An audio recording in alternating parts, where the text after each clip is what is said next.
안녕하세요. 네. 입시가 또 크게 바뀌어가지고 어머니한테 혼란이 좀 생긴 것 같은데요. 근데 입시라는 게 지금 제일 이제 골치 아픈 학년이 고등학교 1학년이죠. 왜냐하면 중3부터 입시가 바뀌니까 제일 유리한 학년은 중3이에요. 그러니까 왜 나 때부터 입시가 바뀌냐고 그러는데 나 때부터 바뀌는 게 제일 좋은 거예요. 왜냐하면 그 전 학년도에 재수생이 굉장히 약세를 보일 수밖에 없기 때문에 그래서 지금 고1도 고1이 진짜 제일 정신이 없고요. 중3은 정신이 없는데 또 혼란스러울 때 정신을 바짝 차리면 남들이 모르는 걸 알 수가 있거든요. 그래서 오늘 그런 것 때문에 이달 말에 확정안이 나올 텐데 거의 뭐 지금 나온 안이 맞는 것 같아서 확정안이 나오면 다시 한번 설명을 또 할 거예요. 그래서 지금은 두안을 가지고 설명을 드릴 텐데 저희 연구소는 초등학생부터 고등학교 대학생까지 다 컨설팅을 하는 곳이어서 여러분들이 다니고 있는 뭐 초등학교, 중학교 학원에서는 목적 자체가 초등학생의 목표 아니면 중학생의 목표만을 갖고 있는 경우가 많거든요. 근데 저희 목표는 대학을 잘 가는 거예요. 입시 컨설팅을 하는 곳이기 때문에 그래서 입시에 도움이 되는 그런 전략과 과목들을 알려드리려고 여러분한테 모셨고요. 저희 컨설턴트들 간단하게 좀 소개 좀 하고 입시 설명을 하도록 하겠습니다. 네, 첫 번째로 저희 박소영 오늘 제일 먼저 강연을 하실 분인데요. 거의 우리나라에서 제일 수시 정시 컨설팅을 가장 많이 하고 있고 저희 컨설팅의 특징은 고3만을 대상으로 하지 않아요. 대부분의 입시 컨설팅은 고3들 점수가 다 나온 사람들을 가지고 너는 어디 가는 게 좋겠다, 어디 가는 게 좋겠다 하는데요. 저희는 초등학교, 중학교, 고등학생들 가지고 너는 언제까지 뭘 해야겠다, 너 특목고를 어떻게 가야 된다, 간 다음에는 어떻게 하고 내신 공부하고 그걸 꾸준히 관리를 해서 마지막 자기소개서까지 도와주는 그런 일을 하고 있고 저희 쪽에서 그 민성원 연구소니까 민성원이 있고 그 다음에 수석 컨설턴트 박소영 선생님 큰 박수를 맞이해 주십시오. 안녕하세요. 반갑습니다. 많이 오셨는데 오늘 뭐 설명회 오신 거 처음이신 어머님들도 계실 거고 자주 보던 어머님들도 계신데 좀 아무것도 모르는 상태라고 생각하고 설명드리는 부분도 있을 거고요. 그리고 좀 전문적으로 많이 공부가 된 어머님들 같은 경우는 복습을 하는 시간이라고 생각하셔도 좋을 것 같아요. 어쨌든 어떤 설명회를 해도 정책은 정책이고 그럼 우리 아이는 뭘 어떻게 해야 되나 이게 더 관심이 많으실 부분이라고 생각을 해서 제가 이따 강의를 할 때도 이제 그 개별적으로 어떤 식으로 준비를 하는 게 가장 합리적일지 그쪽으로 초점을 맞춰서 설명을 드리려고 해요. 제가 일단 선생님들 먼저 한번 소개를 하고요.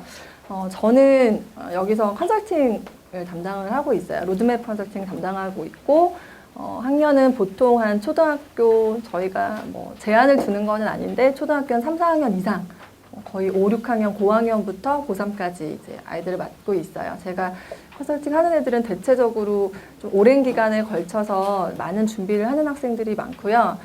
실제로 공부는 거의 학생들이 하는 거지만 이제 그 부분에 있어서 정확한 판단이 안 돼서 시기를 놓치지 않도록 도와주는 역할을 한다고 생각하시면 되고 학습적인 부분에 대해서 아주 이렇게 자세한 어떤 전략적인 부분이나 실제로 공부를 하는 거에 있어서 성적으로 연결이 돼야 되는 부분이 가장 크기 때문에 이렇게 하면 좋은 대학을 갈 수 있어요의 컨설팅은 뭐 최소한이라고 저는 생각을 하고 그 이후에 향상으로 이어지는 컨설팅 목표를 두고 있습니다. 저희 제가 수업을 다 하는 건 아니기 때문에 저랑 같이 이제 팀으로 일을 하고 계시는 선생님들 한 분씩 소개를 좀 해드리고 그리고 제가 강의 시작하도록 하겠습니다. 들어오세요. 다 들어오시는 건가요?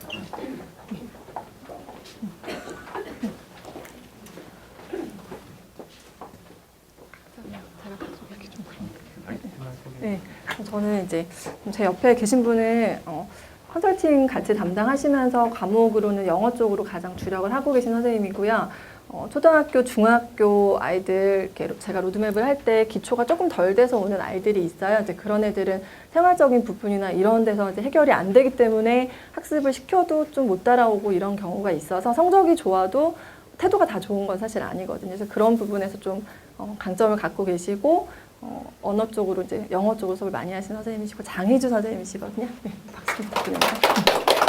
그 옆에 계신 남자 선생님은 수리 논술 쪽으로 강점을 갖고 계신 선생님이고 이제 공대 쪽으로 졸업을 하셔서 수학 강사로 계속 일을 하셨기 때문에 통합 쪽으로 수학과학을 다 이렇게 넘나들 수 있는 의대 논술 제일 많이 준비하시는 선생님이세요. 사실은 이제 의대 논술이나 이렇게 논술을 할 때는 수업 준비도 중요한데 본인이 어느 정도까지 풀 수 있느냐 이게 아이가 그 수준이 높을 때는 좀 중요한 포인트가 될 수 있어서 저희 연구 강점은 이제 학년이 어려도 그 연령대에서 일반적인 수업을 하는 선생님들도 계시고 사실 학년 상관없이 무학년제로 고3 수리논술을 하시는 선생님이 뭐 초등학교 6학년이나 중1로 접근을 할 수 있는 루트가 사실 많지가 않거든요. 그런 부분에 선생님들이 다 강점을 갖고 계시다고 생각을 해요. 임순현 선생님이시고요. 예, 인사 좀. 옆에 계신 선생님은 이제 국어 쪽으로 담당하신 선생님이신데 지금 옆에 남자 선생님도 두 분 다 이제 국어를 두 분이서 담당을 하고 계신데 사실 국어는 전 영역을 다 가르칠 수 있는 선생님이 당연히 이제 기본이고 특히 이제 문학이나 이제 어법이나 이렇게 좀 디테일한 부분에서 아이들이 국어 공부를 이렇게 꾸준히 오랫동안 하기가 좀 어려워요. 그러니까 전체적으로 수능을 이렇게 인지를 하기에는 어린 아이들은 기본부터 딱 잡아줘야 되고 어느 정도 수준까지 올라가서는 좀 어려운 지문이라든지 이런 것까지 접할 수 있는 기회가 오는데 그 전 단계에서 조금 두각을 나타내시는 선생님이시거든요. 문학 쪽으로 많이 하시고 국어 전 영역을 가르치는 홍세기 선생님이십니다. 그리고 저기 끝에 계신데 김성준 선생님이시고요. 지금 인문 논술 쪽으로 담당을 맨 끝에 계신 선생님이에요. 네. 인문 논술 쪽으로 담당하고 계시고 수능 국어 영역 같이 하시는 선생님이세요. 전공은 역사랑 사회 쪽 전공을 하셨고 논술을 하려면 국어랑 사회 쪽을 다 이렇게 아우를 수 있어야지 논술이 가능하셔서 저희는 웬만하면 논술까지 마지막 단계 수업까지 하실 수 있는 선생님이 학년 상관없이 아이들을 보는 경우가 많고 제가 컨설팅을 하다 보면 이 아이가 이제 이런 부분에 좀 취약한 점이 있다라고 하면 그쪽에서 곧바로 이렇게 이제 가능한 선생님들을 보통 저희가 많이 수업에서 이렇게 투입이 되고 있어요. 인문학 쪽으로 굉장히 똑똑하신 분이시고요. 아이들하고도 되게 호흡을 잘하고 계신 선생님이시고 김성준 선생님이십니다. 네. 제가 저희 팀 소개는 제가 다 했고요. 네, 나가셔도 될 것 같고 나머지 지금 소개시켜준 선생님들이 전부 박소영 팀원입니다. 저희 팀으로 구성하고 있고요. 그다음에 또 컨설팅이라고 한 사람의 능력으로 하지만 저희는 굉장히 오랫동안 했기 때문에 각각의 영역들이 달라요. 그다음에 노 선생님은 뭐 급하니까 수학 쪽을 담당하고 있는 이규영 선생님이고요. 서울대 그 화학과 나오셨고 서울 과고 나오신 분이고요. 그 옆에 계신 정기성 선생님은 겨우 같이 그 초등학생들 국어와 중학생 국어 그다음에 이번에 통합사회 서울 법대 나오신 분이고요. 큰 인사.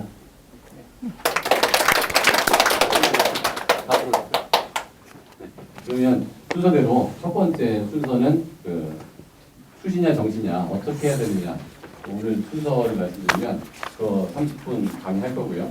그 다음에 저희가 너무 감사하게도 김철준 화학 학원하고 저희가 이번에 입시를 같이 하게 됐고 개인적으로 굉장히 좀 가까워져서 프로그램을 같이 운영하게 돼서 김철준 그 화학 선생님께서 그 통합과학은 어떻게 준비하는 것이 맞느냐에 대한 얘기를 할 거고 그 다음에 이제 입시에서 중요하게 된 국어와 통합사회는 어떻게 준비할 거냐를 제가 3부에 설명을 하게 되면 거의 12시 근처가 될 거예요.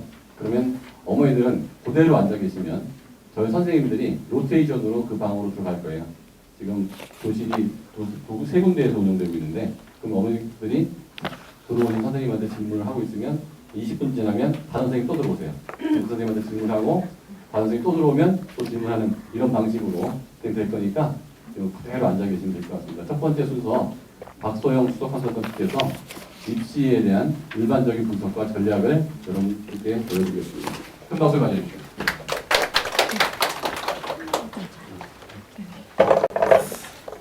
제가 시간이 조금 할애된 시간이 많지가 않아서요. 조금 빠르게 진행을 하겠습니다. 제가 설명을 하고 뒤에 이제 소장님하고 김철준 선생님께서 이제 과학이나 사회 쪽이나 얘기를 하실 텐데 사실 포인트는 조금 다를 수가 있어요. 저는 어쨌든 전체 입시에 대해서 중점을 두고 말씀을 드리는 거기 때문에 뭐 과학이 제일 중요하다든지 사회가 제일 중요하다든지 이렇게 얘기를 드릴 수는 없어요. 근데 만약에 국영수가 완벽하게 되어 있는 사람이다. 그러면 그 사람 입장에서는 아, 과학을 더 준비하는 게 좋겠구나 이렇게 포인트를 잡으실 수가 있으실 거예요. 그래서 그런 거는 감안해서 들으시면 될 것 같아요. 제가 이걸로 넘기는 거죠. 네. 지금 핵심 내용을 이제 뭐 기사로도 많이 접해 보셨을 거라고 생각을 해요. 이제 한번 쭉 눈으로 보시는데, 실제로 지금 입시를 치르고 있는 이제 고등학생 어머님들 같은 경우, 동생들 때문에 오셨을 수도 있는데, 지금 입시가 어떤지 알면은 뭐가 변화가 되는지 금방 이제 찾을 수가 있는데, 사실 입시를 준비를 이제 본격적으로 하고 있지 않은 상태에서는 바뀌었다고 하는데, 그 전이 어땠는지 정확히 모르시는 경우가 많으세요. 그러니까 이제 그걸 제가 조금 설명을 드리면, 지금 현재 수능이 이렇게 돼 있어요. 지금 18년 수능 현행이라고 돼 있는 부분을 보면은 수능이 국어하고 수학하고 영어하고 이제 한국사, 그 다음에 이제 탐구 과목 두 개로 되어 있어요. 그러니까 이렇게 파트로 5영역으로 되어 있는데 실제로 한국사는 그냥 정말 그냥 절대평가이기 때문에 크게 비중이 높은 과목은 아니고요.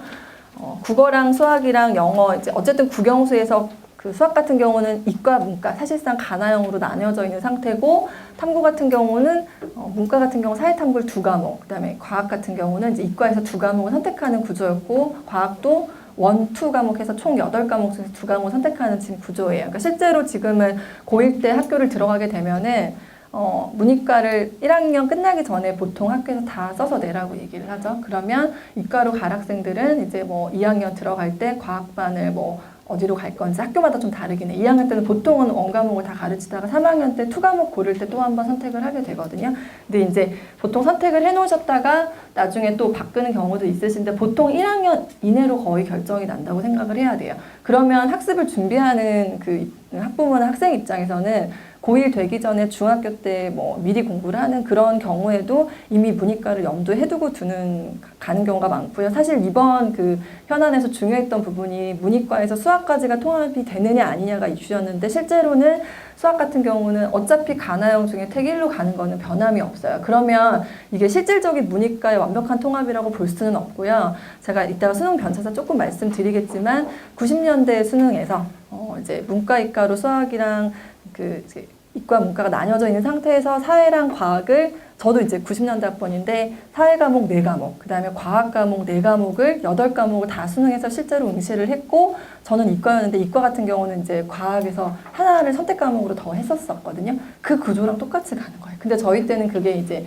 절대평가가 아니고 상대평가로 모든 점수가 합산이 됐었던 거고 지금 같은 경우는 통합사회라고 해서 그 4과목하고 그다음에 통합과학이라고 해서 4과목을 시험을 보는데 그냥 절대평가 수준으로 고1 수준을 출제한다 이렇게 이해를 하시면 돼요.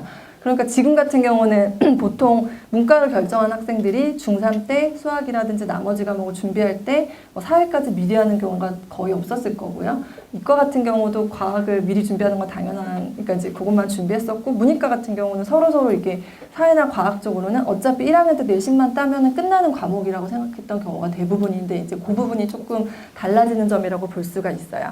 국영수에 대한 부분은 사실 크게 변함이 없고 지금 1안, 2안 나온 것 중에서 전과목 절대평가로 가는 게 2안인데 어떤 선택이 될지는 모르지만 이제 이렇게 반발이 심할 가능성이 있고 너무 갑자기 변하는 거기 때문에 1안으로 갈 가능성이 매우 크다고 지금 모두 다 얘기를 하고 있는 상황이에요. 그러면 사실상 엄청나게 변화가 되는 거는 없어요. 제 입장에서 봤을 때는 사회랑 과학이 한국사처럼 그냥 추가로 들어가는 거 정도? 그리고 이제 이게 보통 고1 때 내신 과목을 할 때 원래 배우는 과목이에요. 근데 수능에서 출제가 안 됐었던 건데 출제로 들어간다라고 생각을 하시면 되고 그러면 이걸 고1 때 배우고 나서 아이들 입장에서는 고3 때 또 복습을 해야 되는 상황이 생기는 거죠. 그러면 국영수가 덜 끝난 상황에서 사회과학을 지금 한국사 한 과목도 조금 부담을 느끼는 경우가 있는데 시험이 쉬우니까 그나마 괜찮은데 이게 한국사의 사탐 4과목에 과학도 4과목 하면 총 어쨌든 과목으로 치면 9과목인 거죠. 근데 그거를 고3 때 배운 지 2년 된 거를 또 공부를 해야 되니까 학습 과중이 높아질 수 있다라고 예상을 할 수밖에 없어요. 물론 절대평가고 쉽게 나올 가능성이 커요. 근데 절대평가라고 해서 난이도가 낮다는 뜻은 아니거든요. 한국사 같은 경우는 지금 조금 낮게 나오는 게 맞는데 지금 문이과가 둘 다 사회도 보고 과학도 본다. 그럼 무조건 쉽게 나오냐? 그거는 사실 알 수는 없어요. 그 쉽다라는 기준은 그리고 아이들만 다를 수가 있어요. 대체적으로 쉬운데 우리 애는 어려울 수도 있는 거거든요. 내신 사회도 그렇게 쉽다고 하는데 다 점수 잘 나오는 게 아니에요. 그렇다고 버릴 수가 없거든요.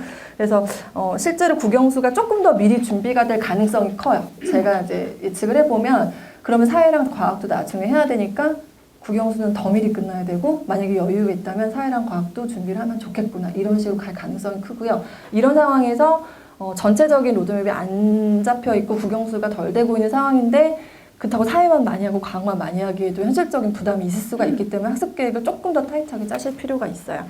사실은 제도를 만들면 대부분은 이제 기대 효과는 거의 다 학습 부담 완화 이렇게 가거든요. 근데 실제로는 거의 반대로 되는 것 같아요. 그래서 조금 그런 건 아쉬울 수 있고 완전한 문이과 융합으로 가기에는 일단 수학에서 그대로 간다고 생각을 하셔야 되고 지금 현 중3 애들이 어차피 지금 수학도 약간 개편이 되잖아요. 이름도 조금 바뀔 거고 약간 빠지는 것도 또 있을 거고 그래서 수학 바뀐 지가 그렇게 오래 안 됐는데 지금 또 개편이 될 것 같거든요. 그래서 일단은 요거는 제가 이제 간략하게 말씀을 드렸지만 절대평가로 가면 그냥 전 과목이 다 절대평가. 이미 지금 영어 같은 경우 절대평가로 바뀌었고 사교육 시장에서는 영어의 비중이 당연히 줄어들고 있어요. 외고 입시에서 영어가 내신으로 전환이 됐고 그 다음에 이제 수능에서 절대평가로 가고 뭐 서울대나 기타 이제 상위권 입시에서 탭스나 토플을 비롯한 나머지 그 대회 실적을 전혀 제출할 수 없게 한 지가 지금 벌써 한 5년이 지나가고 있기 때문에 그쪽은 사실은 이제 애들이 수능 정도가 되면 더 이상은 영어를 별로 고등학교 내내 많이 하는 상황은 솔직히 아니에요. 그렇다면 다른 과목도 살짝 예측을 해볼 수가 있거든요. 그래서 그거는 제가 과목할 때 조금 말씀을 드릴게요. 지금 4과목 절대평가로 간다고 하면은 수학하고 국어가 남고요. 지금하고 동일해요. 수학하고 국어는 등급제 안에서도 100분위하고 다 표기가 되기 때문에 원점수는 수능 성적표에서는 표기가 안 되고요. 모의고사 성적표에서 원점수가 다 표기가 돼요. 100점 만점에 몇 점. 그리고 이제 모의고사 말고 대수능이나 중간에 6월, 9월 교평에서 보는 거 같은 경우는 원점수는 표기가 안 되지만 표준 변화 점수가 표기가 돼요. 근데 사실 원점수랑 거의 비례해서 나오는 점수거든요. 그래서 어쨌거나 국어랑 수학에 가는 그 비중이 높아지는 거는 뭐 지금도 그렇고요. 앞으로도 유지가 될 거다. 이렇게 이해를 하시면 될 것 같고 이제 대신 이제 사회랑 과학 쪽으로 추가가 될 거고 제2외국어 같은 경우도 지금 모든 학생들이 보는 거는 아니에요. 문과 중에서 선택적으로 아이들이 보는데 그 이유가 서울대가 제2외국어를 필수 반영을 하고 그리고 제2외국어 과목을 잘 봤을 경우에 사탐 한 과목하고 대체가 되는 학교가 꽤 많이 있어요. 정시까지 갔을 경우에. 그래서 애들이 그냥 찍는 거거든요.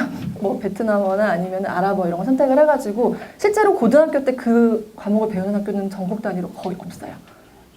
한두 군데 있을까 말까 하는 정도인데 이제 그렇게 가고 있는 거를 상대평가가 아니라 절대평가로 바꿔버리면 아마 이제 자기 고등학교에서 배우는 과목을 그냥 볼 가능성이 크다고 볼 수가 있겠죠. 근데 그런 거는 제가 봐도 더 좋은 방향일 것 같아요. 쏠림 현상 이런 거는 당연히 국수 위주로 있을 거고요.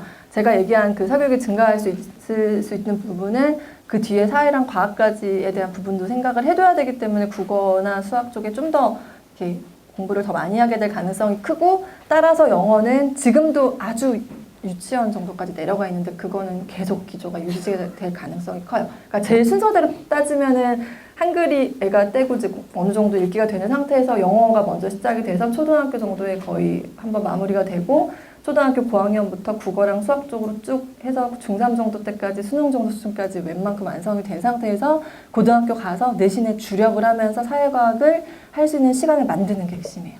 이해되셨어요? 한 번 더 말씀드릴게요. 중요하니까. 아기를 낳았어요. 제가 쉽게 설명할게요. 아기를 낳으면요, 일단 이제 말을 잘하는 상태를 좀 보시는 거예요. 말도 좀 잘하고 이렇게 막 엄마 저글씨 뭐야 이렇게 시작을 해요. 하나 더 낳으실 거면은 제가 하라는 대로 하시면 돼요. 그래서 영어 교육을 먼저 많이 시키시는 게 아니고 처음에 한글이 되게 튼튼하게, 왜냐하면 뒤에서 국어 가능성이 중요성이 훨씬 커지거든요. 그러니까 영어는 웬만큼만 되면 되는데 이제 이 얘기를 자기가 공부를 안 해보는 상태에서 들으면 아 영어는 이제 절대평가니까 웬만큼 하면 된다더라 해서 정말 조금밖에 안 하시는 분들도 많으세요. 선생님 해보면 그래서 그렇게 했다고 얘기하시는데 그래서 실제로 물어보면 진짜 거의 한 게 없는 경우 그러면 진짜 애가 그렇다고 1등이 나오진 않거든요. 90점이 그냥 나오진 않아요. 고3 수능 문제를 영어가 많이 돼 있는 애들 같은 경우는 뭐 초등학교 6학년 중1 애들이 풀어도 90점이 넘거든요. 그러니까 보통 초6 정도를 기점으로 고등학교 수능 문제가 정말 어렵지는 않아요. 쉬운 것도 아니지만 애들이 한 6세, 7세부터 영어를 시작해서 초등 6학년 때까지 그 힘든 애프터랑 이런 거를 다 끝낸 애들 같은 경우에 특별히 문제가 없으면 수능 영어가 정말 어려워서 못 풀겠다 이러진 않아요. 어차피 애들이 토플 교재가 공부를 하잖아요. 보통은. 그러면 이제 그런 상태에서 체크가 어머님이 이제 초등학교 5학년, 6학년, 2년 정도를 좀 이렇게 꼼꼼하게 보시면서 얘가 수능 영어 정도는 크게 부담 없이 중학교 때도 많이 안 해도 되고 고등학교 때도 조금만 하면은 감이 살아날 정도까지가 완성이 되어 있느냐를 체크 포인트로 두시는 거예요. 그러려면은 영어가 잘 되려면 사실 국어가 안 되는데 영어만 잘할 수는 없으니까 그 전에 전체 과정에서는 국어를 쭉 이렇게 계속 염두에 두시면서 집중 기간을 그 한 6세, 7세 정도부터 시작해서 초등학교 한 3, 4학년 정도 때까지 영어 교육을 조금 많이 시키는 기간. 그걸 보통은 중고등학교 때까지 계속 이어서 갔었어요. 영어가 탭스도 반영되고 이럴 때는. 근데 지금은 그렇지가 않으니까 그거를 염두에 두시는 거고 그러면 이제 영어가 서서히 끝나가면 어느 정도 수준이 딱 넘어가면요. 막 떨어지지가 않거든요. 수학은 아무리 잘해도 어머님들도 수학 잘하셨던 분들도 계시잖아요. 근데 지금 수학 문제 주면 다 못 풀거든요. 근데 영어를 잘했던 어머님들이나 국어를 잘했던 어머님들은 최근 15년간 문제를 풀어본 적이 없어도 지금 들으면 웬만큼 풀 수 있어요. 그게 수준이에요. 그러니까 영어랑 국어는 레벨로 보시는 거예요. 항상.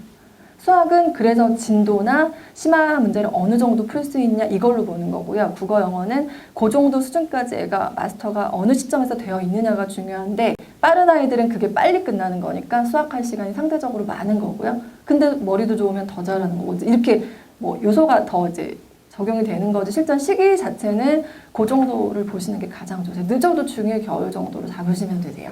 그리고 이제 국어 같은 경우는 사실 뭐 문제를 많이 푼다든지 수능 준비를 한다든지 이런 개념이 좀 없어요.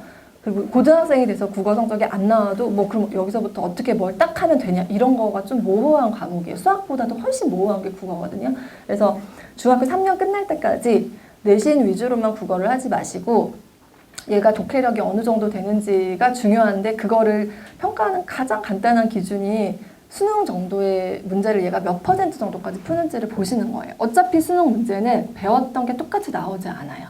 새로운 질문을 대부분 주고 물론 EBS 연계가 있지만 이제 축소될 예정이거든요. 그것도 너무 파행으로 가고 있어가지고 그래서 어쨌든 간에 EBS가 연계가 된다고 하더라도 얘가 짧은 시간 안에 어려운 글을 보고 정확히 이해해서 문제까지 빠르게 풀어내야 되는 게 국어예요. 시간을 더 주면 능력을 측정하기 어려워요.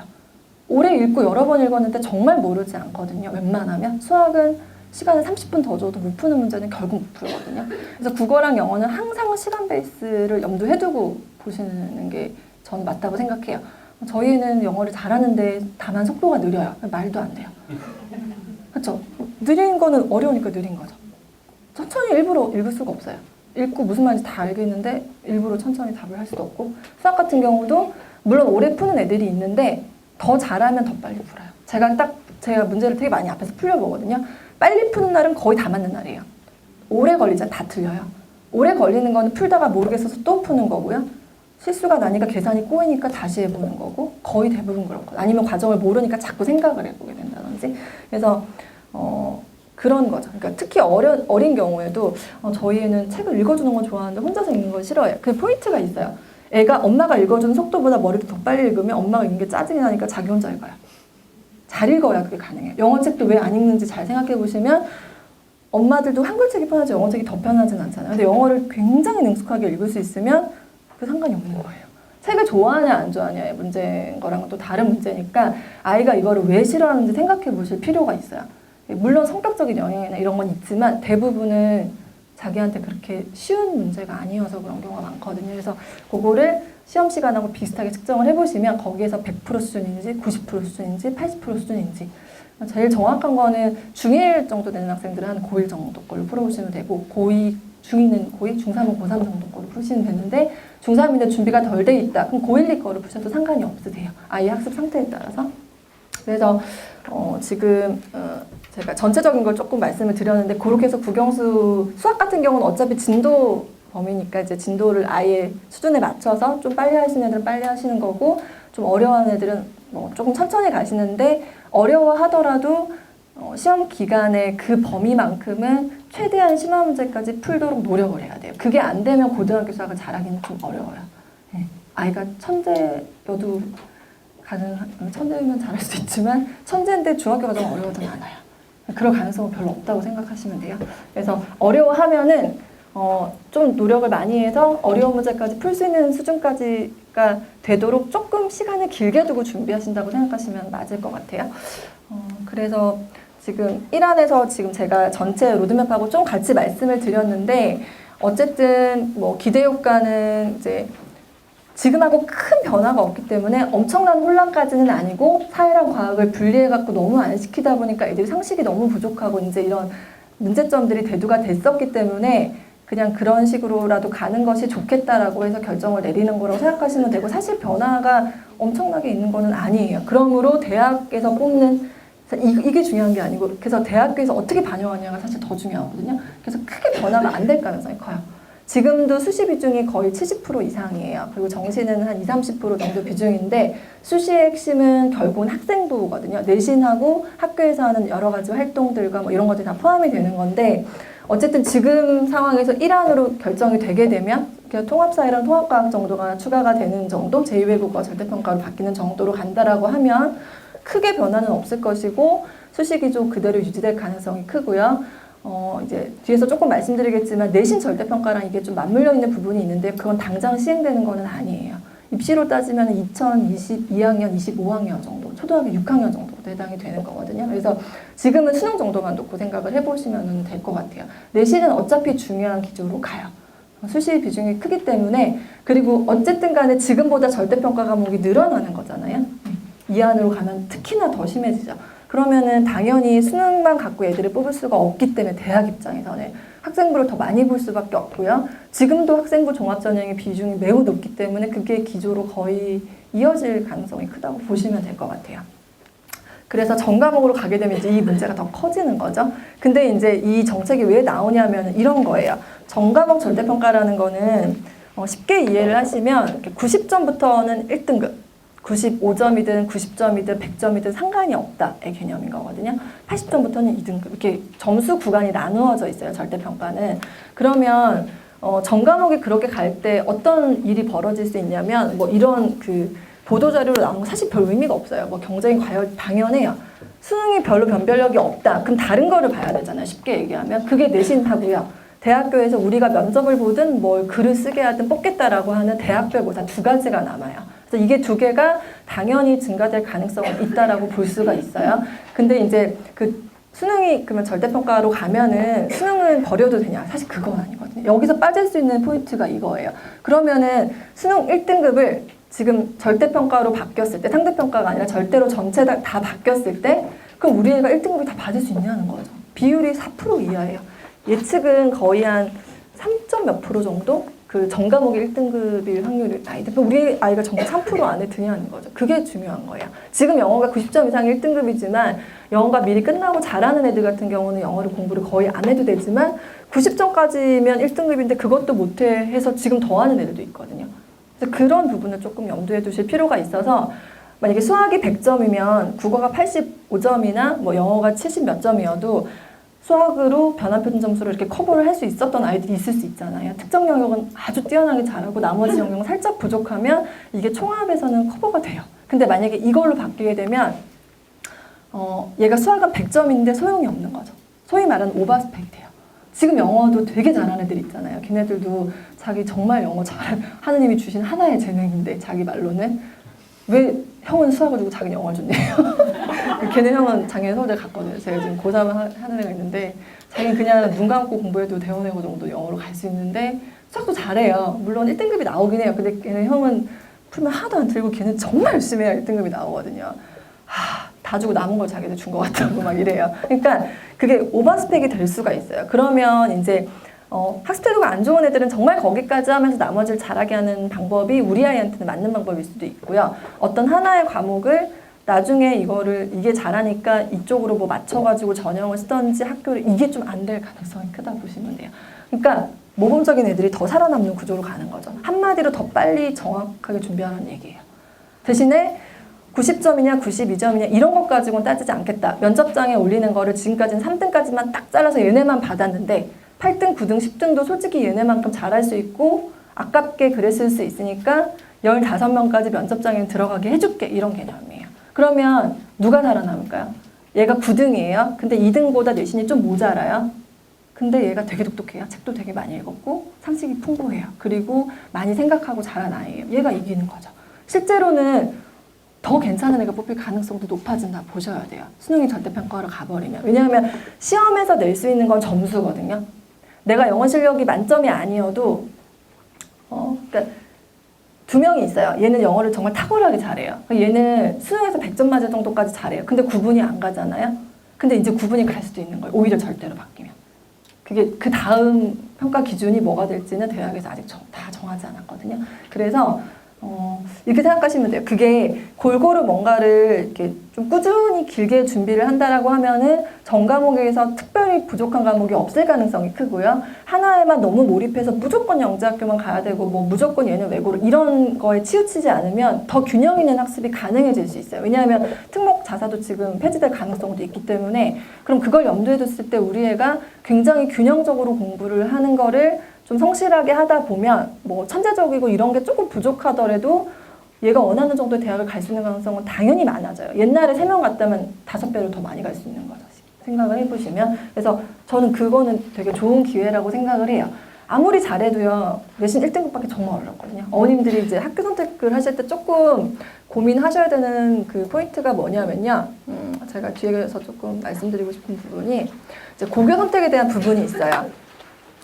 지금 1안하고 2안이 어쨌든 수능이 확대되는 건 전혀 아니죠. 대부분은 축소에 가까운데 이렇게 되게 되면은 학생부에 대한 중요성이 당연히 커질 거고요. 학생부가 솔직히 고등학교 가서 내신 아직 안 받아보시잖아요. 고등학생 어머님들 많이 없으시죠 지금. 그쵸? 저희가 중3까지라고 저희가 타겟팅을 해서 보내가지고.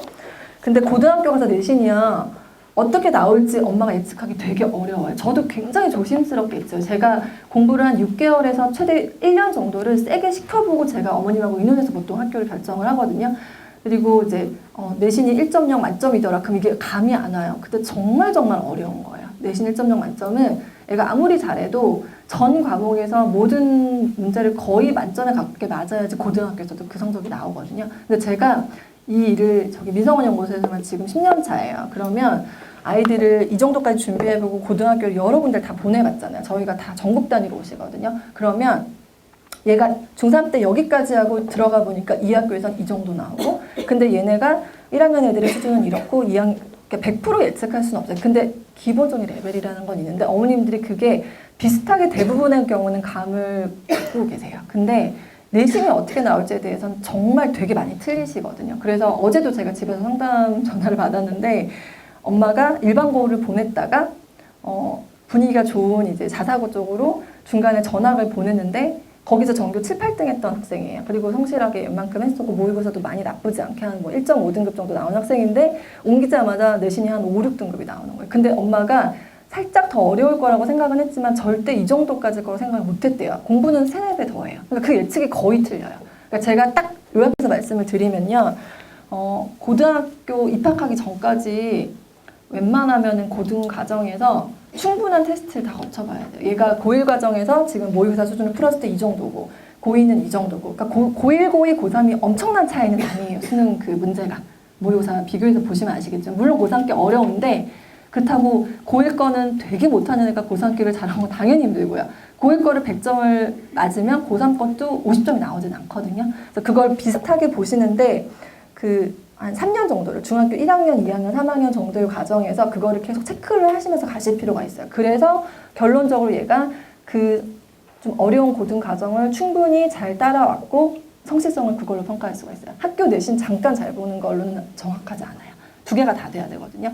왜냐하면 고등학교 가게 되면은 내신도 따야 되고 수행평가도 해야 되고 동아리 활동도 해야 되고 진짜 중요하거든요. 다 들어가요. 봉사도 해야 되죠. 그리고 모의고사 준비 때 따로 해야 돼요. 근데 모의고사랑 내신 범위 안 겹쳐요. 그러면 중학생 입장에서는 내신 기간은 내신하고 나머지 기간 내신 아닌 좀 더 어려운 공부를 하는 경우가 대부분이잖아요. 근데 내신이 제대로 관리가 안 되면 내신만 하다가 나머지 할 시간이 없어지죠. 그럼 이 구조를 고등학교 선행이랑 지금 중학교 내신 2개를 커버할 수 있는지를 보시고 판단하실 필요가 있어요. 중학교 때 공부를 안 해보면 판단이 안 서는 거예요. 쉽게 얘기하면. 고등학교 가서 잘하는 애들도 있죠. 근데 확률이 낮은 거죠. 네, 대부분의 경우는 그렇지가 않거든요. 그래서 그 학교를 선택을 하실 때 누구의 전략이나 어떤 정보나 이런 거에 의존하시면 실패할 가능성이 너무 높고요. 아이의 실력을 갖고 체크하시는 게 가장 정확해요. 그 실력을 체크하는 방법은 얘가 해볼 때까지 최대 공부를 해보는 거예요. 고등학교 가기 전에 하셔야 돼요. 제가 좀 위험한 발언일 수 있으나 꼭 하셔야 돼요. 중3 때까지 안 나오던 애가 고등학교 때 되게 잘 나오지 않아요. 결코. 왜냐하면 내신은 내신이에요. 그래서 시험 범위가 있기 때문에 영어 실력이 아무리 뛰어나도 내신 공부는 따로 해야 되잖아요. 그쵸? 우리 애들 영어 잘해도 학교 내신할 때 그냥 보지 않잖아요. 고등학교는 더 심하거든요. 아주 디테일하게 외워야 될 부분이 많아요. 근데 그것만 있는 게 아니고 다른 과목도 있잖아요. 그래서 그런 부분들이 이렇게 정확하게 판단이 안 선 상태에서 진학률을 보고 결정을 하시면 우리는 그 진학률 안에 포함되지 않을 가능성이 커요. 그래서 확실한 선택은 내신 따기가 어렵지 않은 학교를 선택하시는 게 어떤 경우에도 좋아요. 제가 그거는 정말 10년 동안 내내 얘기했는데 한 번도 틀린 적이 없어요. 그래서 제가 1.0은 제가 상담을 많이 하는 편인데 그래도 정말 많지는 않아요. 되게 어려워요. 한두 개 2등급 섞이는 애들이 많은데 지금 제가 하는 고1 애들 중에 7명이 지금 1.0이에요. 제가 중3 때까지 공부를 시키고 지금 고1 딱 들어가가지고 이번 1학년 1학기 중간기만 끝났잖아요. 딱 만점이 나온 애가 7명 제일 많아요. 지금 그 정도가 진짜 많은 거예요. 전국 단위로 100명이 안 되는 경우도 많아요. 그래서 그 정도가 되려면 그 수준까지 가야 된다라는 거는 그냥 저 같은 사람한테 딱 체크를 받으시니까 제일 좋아요. 공부는 당연히 학생이 해야 되는 건데 과목별로도 당연히 돼야 되고 전체 균형이 맞아야 되거든요. 그래서 그런 부분들 학교 선택을 하실 때 중학교 2, 3학년 때 조금 아이의 학습이 어느 정도인지 좀 객관적인 판단을 하실 필요가 있고요. 제도보다는 그게 훨씬 더 중요해요. 전혀 변하지 않아요. 어떻게 제도가 변해도. 그래서 아까 설명을 드렸지만 국어 수학에서 이제 거의 변수가 생길 거고요. 지금까지 그러지 않았던 적은 없는 것 같아요.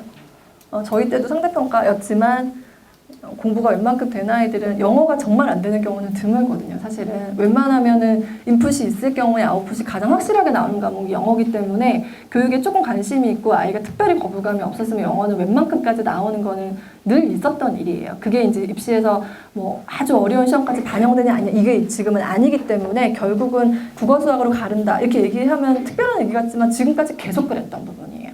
다만 제가 조금 현실적인 팁을 드리자면 지금 특히 고2, 고3, 고1 애들 같은 경우에 수학이 웬만큼까지 예전에 비해서 많이 된 애들이 많거든요. 근데 왜냐하면 지금 문이과 통합을 얘기가 나오면서 거의 다 이과를 선택을 하고 있기 때문에 수학을 좀 더 많이 시키는 구조인 건 맞아요.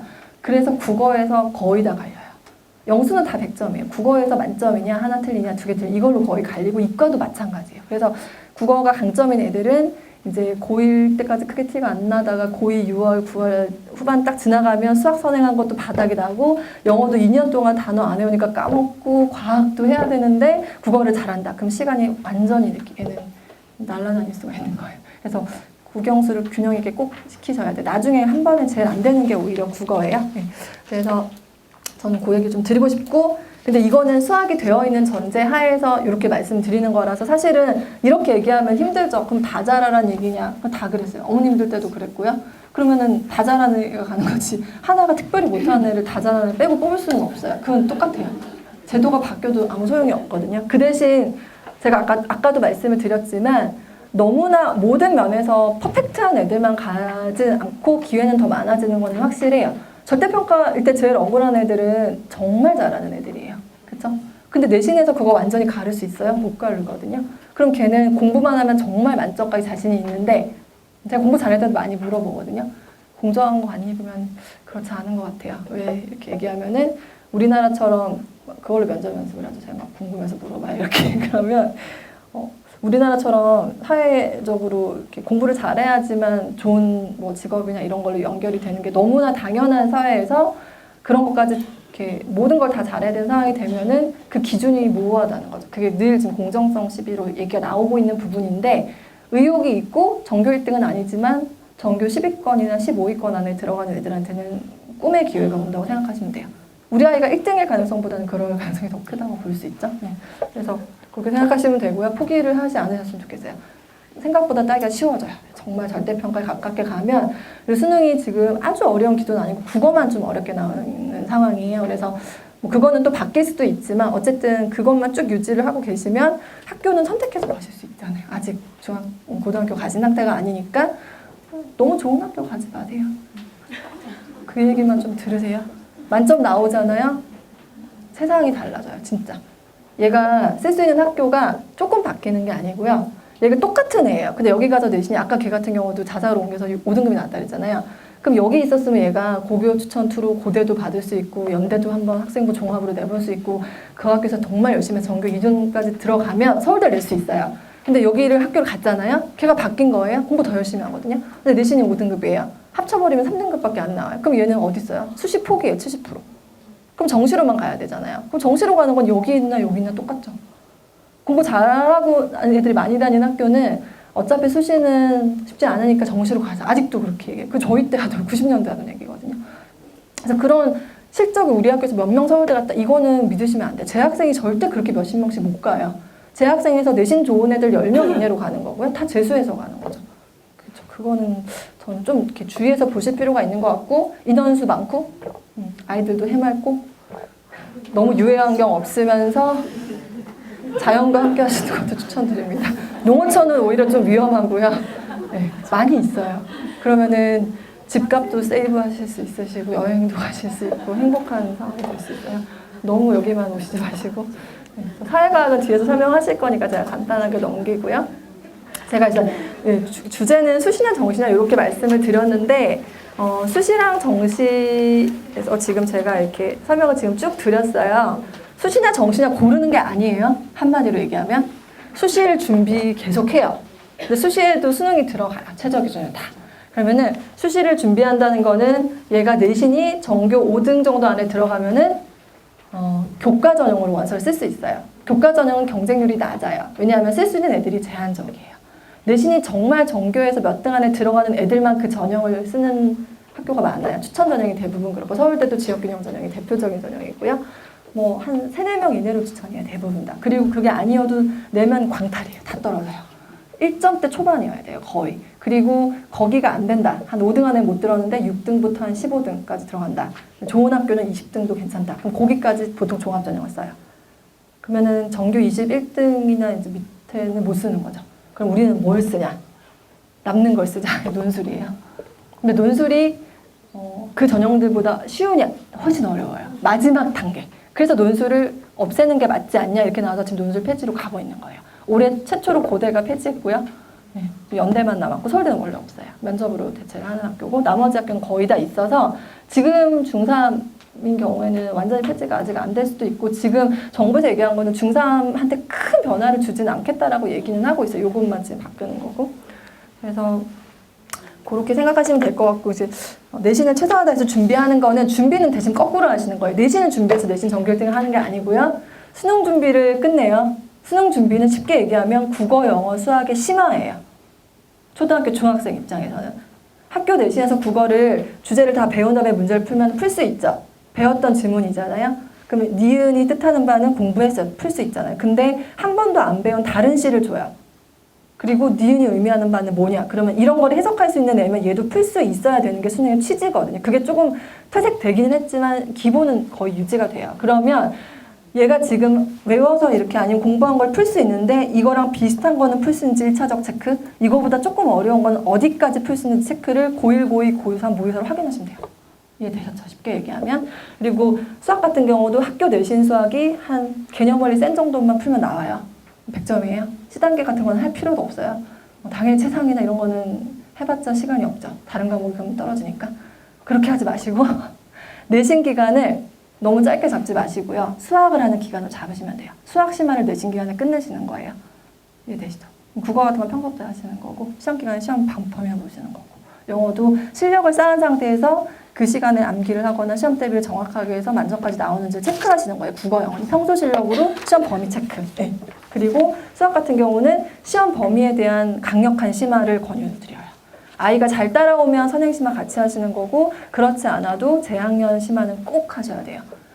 수투 진도 나가는 것보다요. 중1 A급 A 레벨 문제가 훨씬 어려워요.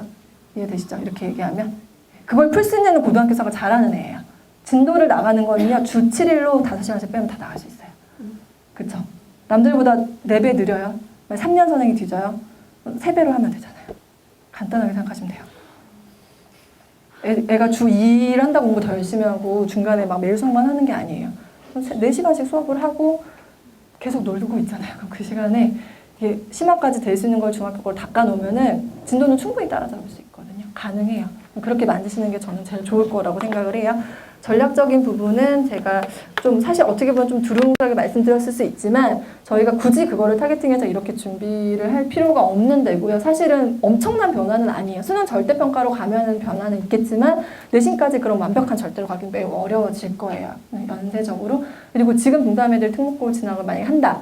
그건 사실 그대로 유지될 가능성이 큰데 특목고가 이름은 그대로 남아있고 내신 따기가 되게 쉬워지면 가시는 걸 권유하고 나머지는 뭐 크게 권유는 안 하는 편이에요. 내신이 좋은 게 제일 좋아요. 그러면은 제도가 바뀌어도 별로 불안해하실 필요가 없으세요. 내신 잘 받는 거는 그 심화 공부가 끝나서 고등학교 들어가서 좋은 태도로 길게 준비를 정확하게 하시면 돼요. 제가 요약해서 말씀을 드렸고요. 시간이 짧아서 이따가 질의응답 시간에 좀 더 말씀을 드릴게요. 감사합니다. 네, 선생님께 전달해드리고 싶은 내용이 너무 많으신데 저희가 각 연사별로 시간이 한정이 되어 있다 보니까 지금 나온 답은 제가 시간을 계속 재촉해드려서 너무 죄송합니다. 박수 다시 한번 부탁드리겠습니다. 네. 두 번째는 저희 통합사회 김철준 통합과학 김철준 화학 대표님께서 강연해 주시겠습니다. 네, 박수로 맞이해 주세요. 마이크.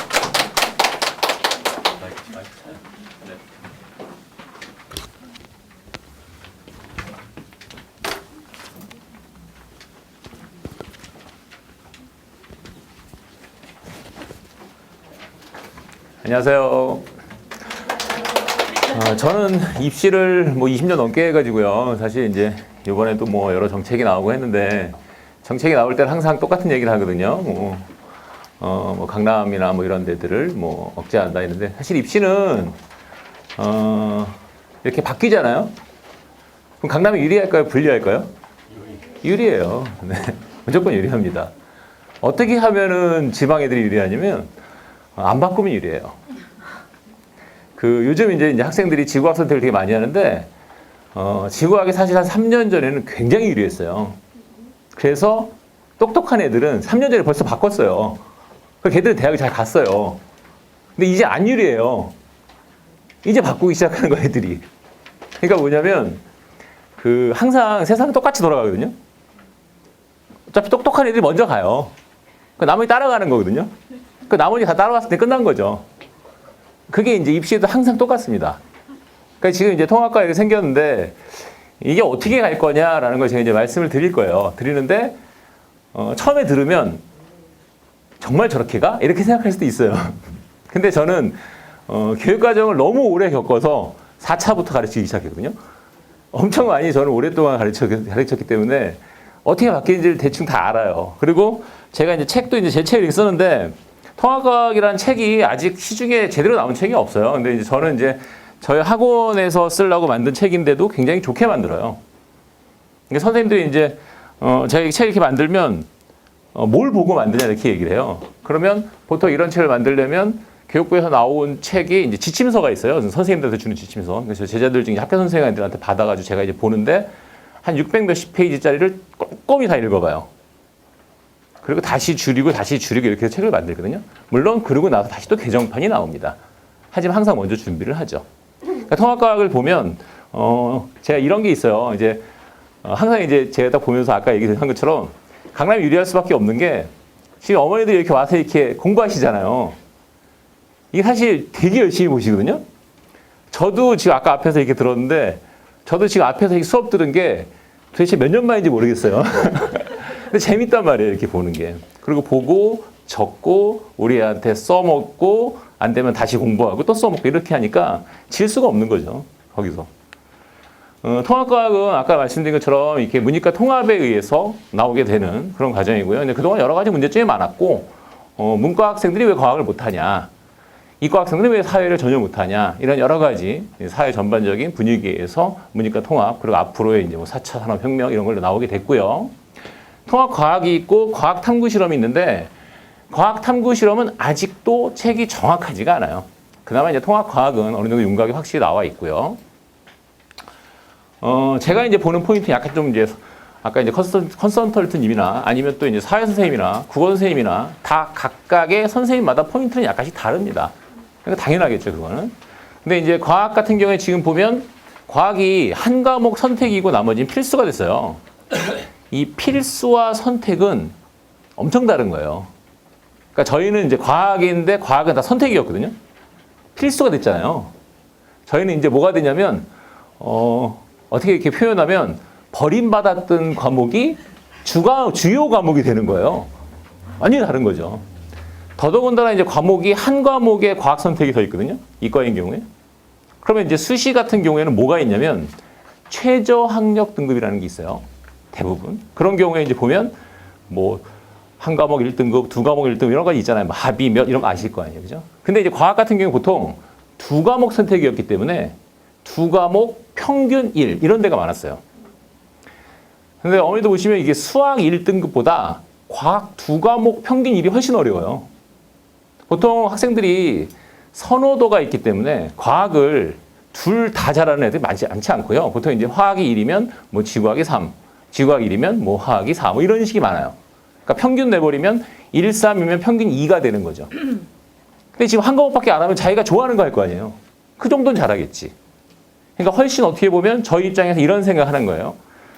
합이 1 이런 거 아니라 그냥 예를 들어서 두 과목 1 이렇게 얘기했을 때 수학도 1인데 화학도 1이야. 이건 상당히 유리할 수 있죠. 그런 관점으로 저희는 보는 겁니다. 그래서 봤을 때 지금 통합과 외에 다른 과학, 그러니까 물화생지 얘기하는 거예요. 물화생지가 한 과목이 1등급이 될 수 있다. 그러니까 우리는 이제 더 좋다라는 의미에서 말씀드리는 거고. 또 하나 뭐냐면 절대평가의 합은 상대평가를 해서 제가 여러 가지 절대평가를 했을 때 그거를 다 1등급 맞기는 쉽지는 않습니다. 뒤에 다시 한번 설명드릴 거고요. 그리고 전강 1등이 늘어난다고 해서 이렇게 되면 전강 1등이 됐을 때는 아까도 말씀한 것처럼 대학별로 어떻게 평가하냐가 되게 중요하죠. 저는 이제 개인적으로 원래 공학을 전공했지만 또 교육학도 전공을 해서 되게 교육에 대한 공부를 되게 많이 했어요. 교육엔 일단 기본적으로 교육 과정이라는 게 있잖아요. 근데 과정은 과정 자체가 바뀐다고 해서 그 뒤에 평가가 어떻게 바뀌는지가 처음부터 나오는 건 아니에요. 평가원에서 뭘 주냐면 처음에 평가원 출제 지침이라는 걸 줘요. 그걸 읽어보면 진짜 웃겨요. 예를 들어서 탄화수소 같은 경우에 한 줄이에요. 일상생활의 주변의 탄화수소 화합물에 대해서 알아보자. 뭘 알아봐. 근데 나중에 문제를 보면 문제가 굉장히 어려워요. 그러니까 그것만 가지고 우리가 알 수가 없다는 거죠. 저는 이제 데이터를 되게 좋아하기 때문에 이제 데이터들을 되게 많이 쓰는데 여기 보시면 요거는 이제 2008년도, 그러니까 2008년 예전에 이제 노무현 정권 시절에 그런 게 한번 있었어요. 절대평가 형태 이런 게 한번 있어가지고 뭐 등급제를 다 한다 이런 게 있었는데 물론 이때는 상대평가형 절대평가입니다. 그러니까 무슨 말이냐면 4% 안에 들어야 1등급이 되는 등급제죠. 정확히 얘기하면 상대평가식 등급제인데 이 당시에 55만 명 가운데 전체 289명만 전검원 1등급을 받았어요. 이 당시에는. 이건 이제 상대평가형 그 등급제이기 때문에 그렇습니다. 지금 그건 아니에요. 다시 나옵니다. 뒤에. 여기 내용들을 보면 이제 뭐 서울대 뭐 전검원 1등급 학생이 289명 중 절반이 넘는 학생이 뭐 불합격했다 뭐 이런 말도 나오고. 그러니까 그 말은 뭐냐면 전검원 1등을 받아도 극상위 학생들한테는 이제 큰 도움이 안 될 수 있어서 다른 준비를 많이 해라. 이런 의미가 되겠죠. 또 여기 보면 뭐 연대 경영학과를 뭐 211명이 지원해서 모두 합격했다 그랬는데 안 갔어요. 안 갔어요. 그냥 쓴 겁니다. 이 당시 연대 경영학과는 그냥 수능만 반영하는 전형이 있었어요. 여기 뭐 쭉 써 있는 뭐 올해 뭐 이렇게 돼 있었는데 올해는 이제 2008년을 얘기하는 거고요. 이 당시에 한번 이런 걸 했을 때 굉장히 큰 문제점이 있었어요, 사실은. 물론 이제 그 문제점의 핵심은 역시 이제 가장 잘하는 학생들에 대한 그런 문제가 있었죠. 그리고 이제 절대평가 인원을 이제 쭉 이제 우리가 예측하는 그런 자료들이 있어서 제가 이렇게 그래프도 넣고 뒤에 다시 이제 표로 다시 넣었는데, 여기 내용들을 보시면, 전형의 1등급이 상대평가시와 절대평가시가 있어요. 차이점이 뭐냐면 상대평가시에는 아까 얘기한 4% 안에 들어가는 겁니다. 4% 안에 다 들어가는 절대평가는 90점을 얘기하는 차이가 상당히 많이 나겠죠. 보기 편하게 하려면 사실 이렇게 표로 드리면 보기 더 편하실 거예요. 그래서 표로 이렇게 썼는데 거기 프린트에 이름은 다 있습니다.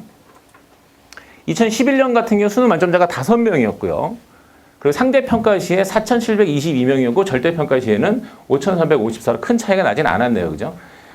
보시면 어머니들이 보시면 수능 만점자가 5명일 때가 있고 82명일 때가 있죠. 쉽게 생각해 보시면 5명일 땐 수능이 어려웠다라고 보시면 돼요. 그리고 작년 수능에 보면 수능 만점자가 3명이나 써있는데 어려웠다라고 보시면 되겠죠. 그리고 2015년도에는 쉬웠구나 이렇게 생각하시면 돼요. 어쨌든 전체적으로 봤을 때 그 상대평가 시 1등급은 그렇게 많지는 않아요. 근데 지금 우리가 하려고 하는 건 상대평가 시 1등급이 아니잖아요. 그죠? 우리가 하려고 하는 건 지금 절대평가 시 전형의 1등급이기 때문에 지금 적게 나오면 5, 6천 명, 많게 나오면 뭐 15,000명 가까이도 될 수 있는 그런 부분이죠. 그죠? 그 숫자가 엄청나죠. 그죠? 그래서 이제 그런 것 때문에 문제가 된다라는 그런 부분입니다. 물론 이제 이것도 이제 실제로 데이터가 가봐야지 아는 거겠지만 어떤 이제 이런 데이터들은 한번 이제 우리가 예상하기 좀 더 객관성을 높이기 위해서 하는 거지 실제는 모르겠죠, 당연히. 왜냐면 왜 그러냐면 이런 게 있어요. 제가 학생들 오래 가르쳐 보면 예를 들어 학생들은 공부를 굉장히 잘해요. 자기는 최소한 서울대 의대나 연대 의대를 가겠대요. 딱 떨어질 만큼만 공부합니다. 네, 자기는 연대 공대를 가겠답니다. 딱 떨어질 만큼만 공부해요. 예를 들어 학생들이 얘기해보면 뭐 영어 90점이면 뭐 그냥 넘는 거 아닙니까? 89점 나와요. 그게 문제예요. 이게 절대평가라는 것 자체가 제가 개인적으로 봤을 때 학생들한테 이런 생각을 하기가 쉽거든요. 쉬워. 천천히 해. 안 해요. 그 통합과학도 저 여름방학 이전에 대치동에서 굉장히 많이 유행을 했어요. 이제 근데 실제로 오픈했을 때 학생들이 굉장히 많이 듣지는 않았어요. 근데 그 이유가 뭐냐면 학원들이 이런 게 있어요. 준비가 된 학원과 준비되지 않은 학원이 있거든요. 그럼 준비된 학원은 당연히 준비한 걸 얘기하겠죠? 그럼 준비되지 않은 학원은 뭘 하냐면 하지 말라 그래요. 자, 이런 게 항상 똑같은데 공부만큼은 10명 중에 9명이 하라고 그러는데 1명이 하지 말라고 하잖아요. 그게 훨씬 파급 효과가 큽니다. 학생들이 제일 좋아하는 말은 안 해도 돼. 그보다 좋은 건 없어요. 그래서 그런 효과가 영향을 굉장히 많이 주더라고요. 제가 그걸 이제 체감을 했는데 왜냐하면 그 공부의 효과는 바로 나타나는 게 아니기 때문에 그러게 충분히 가능하고요. 저는 개인적으로 학생들이 저한테 와서 화학을 선택해야 합니까? 혹은 계속 해야 합니까? 라고 하면 하지 말라고 해요. 왜냐하면 저는 원래 저의 성격 자체가 뭐 이렇게 꼬셔서 하는 스타일이 아니에요. 올바른 얘기를 해줬는데 본인이 판단을 못한다면 굳이 시킬 이유가 없어요. 굳이 시킬 이유가 없습니다. 주변에 한 명에 의해서 좌우될 거면 안 하는 게 나아요. 가장 안 좋은 게 뭐냐면 뭐 이렇게 진행을 하다가 중간에 막으면 안 하면 시간이 너무 아까운 거예요. 밀고 나가면 결론을 보는데 대부분 밀고 나가지 못할 학생들은 안 하는 게 나아요. 그게 굉장히 큽니다. 그러니까 지금 제가 말씀드린 것도 미래에 관한 얘기이기 때문에 어머니들이 객관적으로 잘 들어보시고 저게 맞다. 저 사람은 객관적인 데이터를 제시하는구나. 그러면 그 말을 따르시면 되는 거고 그렇지 않다. 그럼 안 하시면 되는 거예요. 거기에 이제 뭔가 이렇게 고민할 필요가 전혀 없습니다. 저는 항상 이렇게 제 설명에 저번 한번 들어보신 분 계시죠? 제가 여기 와서 느낀 게 저보다 인기 있는 남자분이 계신다라는 게 상당히 기분이 안 좋았고요. 농담입니다. 네. 자, 그다음에 통합과학은 제가 아까 말씀드린 것처럼 분량을 보면 이게 여러 가지 이제 그 분량 교육부에 나온 분량이 있는데 600 몇십 페이지짜리 다시 한번 줄여서 459페이지짜리 나온 책이 있어요. 그 책에 보면 1, 2, 3, 4단이 나와 있는데 뭐 자세하게 설명해 드릴 건 아닌 것 같아요. 근데 내용상의 핵심은 화학 파트가 굉장히 많아요. 저 선생이 화학 선생이니까 화학을 많다고 하나 보다 이렇게 생각할 수도 있는데 제가 이제 이런 거 할 때는 선생님들 다 모아서 이제 모라생선 선생님들 모아서 네 생각엔 어디가 맞는 거 아니야. 그래서 다시 서로 이렇게 나눠봐요. 근데 지금 현재 고1이 배우는 융합과학과 지금 현재 새로 나오는 통합과학은 내용이 전혀 다릅니다. 아직도 선생님들도 잘 몰라서 저는 개인적으로 제가 이제 과학을 오래 했지만 저희 학원 선생님들한테 제가 맨날 얘기하거든요. 공부 좀 해라. 자꾸 하는 게 교육과정이 바뀌면 정말 공부를 많이 해야 돼요. 근데 다들 그렇게 안 하고 그냥 이렇게 통합과학, 융합과학. 제목이 비슷하네. 전혀 달라요. 전혀 달라요. 그리고 제가 이렇게 쭉 해본 걸 보면 우주의 과거를 보는 눈이라고 저희는 화학이라고 썼는데 그러니까 대부분 이제 우주의 과거를 우주면 지구과학. 이 책을 전혀 안 읽는 거예요. 저게 원소의 기원이 나오고 그리고 거기에 이제 뭐 파동 얘기가 나오는데 이거 다 화학 얘기거든요.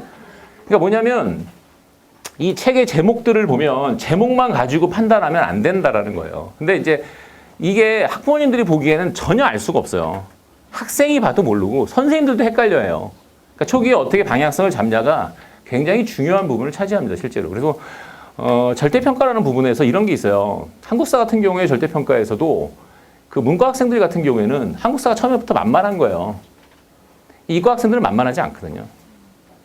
이과 애들 잘 봐요. 절대 그거 안 밀려요.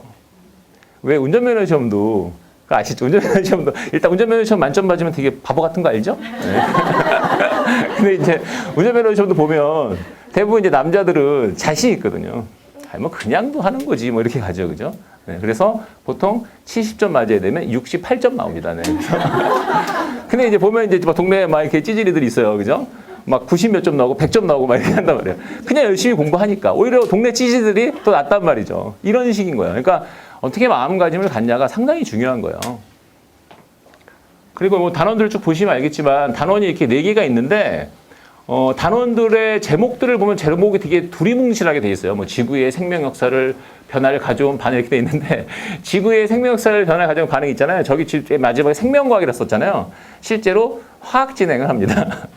저희도 처음에 책을 보면서 생명과학이라 정했는데 나중에 화학으로 바꿨어요.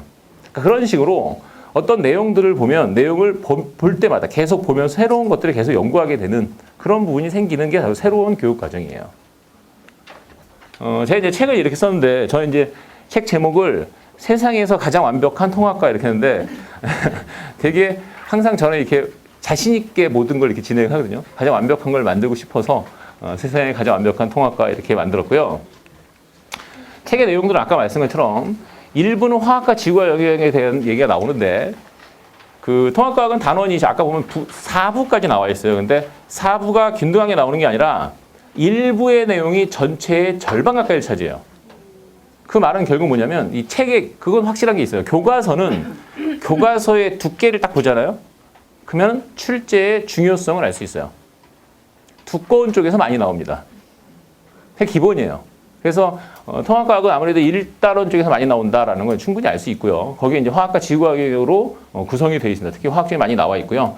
2부에 나와 있는데 물리지구학 쪽이 많이 나와 있고 생명과학도 같이 들어가 있습니다. 그러니까 제가 이제 그런 얘기를 하는데 통합사회랑 통합과학은 같진 않아요. 통합사회는 어떻게 보면 전반적인 그 사회적인 지식을 가지고 혼자서 이렇게 끌어갈 수 있으면 괜찮은 과목이 될 수 있는 부분이 있는데 이 과학 과목 같은 경우에는 저도 개인적으로 과학을 다 잘하기 때문에 저는 다 잘해요. 근데 어쨌든 제가 혼자서 다 가르칠 수는 있지만 과학이라는 영역 자체가 내가 문제를 풀고 아는 게 아니라 배경 지식으로 들어가 버리면 이 배경 지식의 한계라는 거는 전공이 상당히 중요한 부분을 차지하거든요.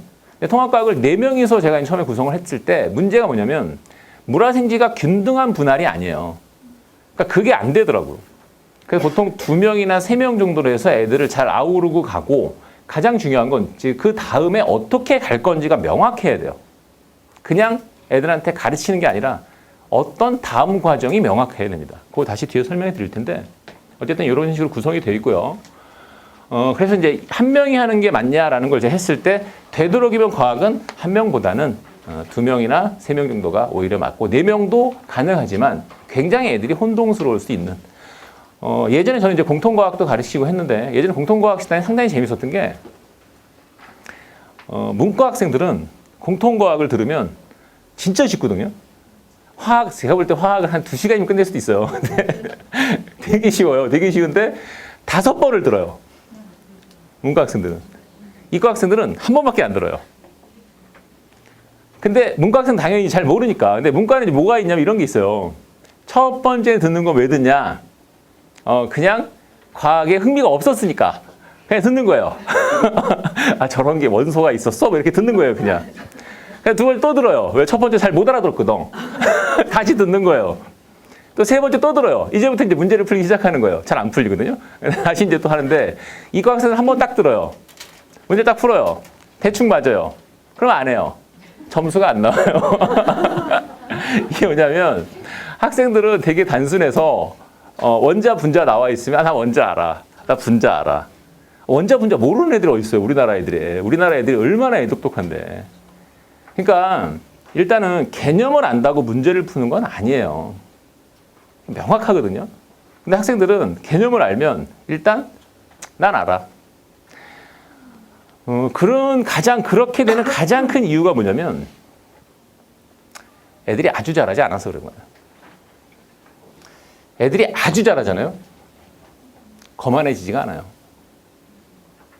아주 잘하면. 제가 이제 극상의 애들 보면 거만해지지가 않아요. 왜? 어차피 잘하니까. 이렇게 조금 잘하잖아요. 그럼 거만해집니다. 남들보다 우수하다는 걸 자기가 느끼는 거죠. 근데 아주 잘하는 애들은 어차피 우수합니다. 그런 거 안 느껴요. 네, 하여튼 그런 부분이 되게 많습니다. 그래서 그런 거고요. 성악과의 준비는 어쨌든 일단 흐름을 잡고 문제풀이를 가고 이렇게 가는 게 좋다는 얘기고요. 내신 대비와 과학탐구 실험에 대한 준비를 어떻게 하냐가 사실은 되게 관건이에요. 그래서 그 다음 뭐 쉬운 과목은 이런 얘기 나왔는데 요거는 어머니들 보시면 뭐 크게 어려운 얘기는 아닌데 그 이상적인 통합과학과 내신 대비가 뭐냐라는 부분인데 요거 제가 되게 많이 공부하고 있거든요. 저는 입시 공부를 되게 많이 해요. 저는 화학 공부는 사실 별로 할 게 없어서 입시 공부를 굉장히 많이 하는데 공부할 때마다 입시는 너무 재밌어요. 왜냐하면 정보 자꾸 바꿔주니까 너무 재밌는 거예요. 새로 공부할 게 자꾸 생기고 올해 입시 진짜 재밌어요. 올해 고3 입시는 더 재밌어요. 막 논술이 어디에 가 있고 뭐 이게 장난 아니거든요. 그러니까 고3 학부모님들은 아마 올해 아마 더 재밌을 거예요. 공부할 게 많아요. 그만큼 강남이 유리하다니까요. 그런 거 모르는 사람 되게 많아요.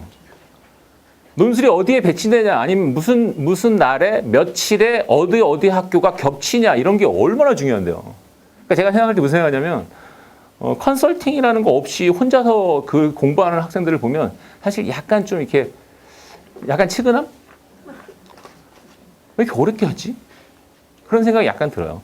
왜냐하면 학생이 할 수도 없고 학부모가 할 수도 없어요. 왜냐하면 저같이 전문가들도 공부하는데 어머니들이 암만 열심히 공부해봐도 저보다 많이 아실 수는 없어요. 근데 제가 봐도 매번 공부할 게 생기니까 너무 재밌거든요. 근데 그렇게 공부하시기 쉽지 않잖아요. 근데 정말 우리나라 입시를 보면서 항상 느끼는 게 너무 그 준비하는 그 사람들을 위한 입시가 아닌가 이런 생각이 너무 많이 들어요. 그래서 개인적으로 저는 굉장히 만족하는데 이게 과학탐구 실험입니다. 과학탐구 실험은 이런 게 나와 있어요. 근데 이거는 아직 책도 없어요. 책도 없고요.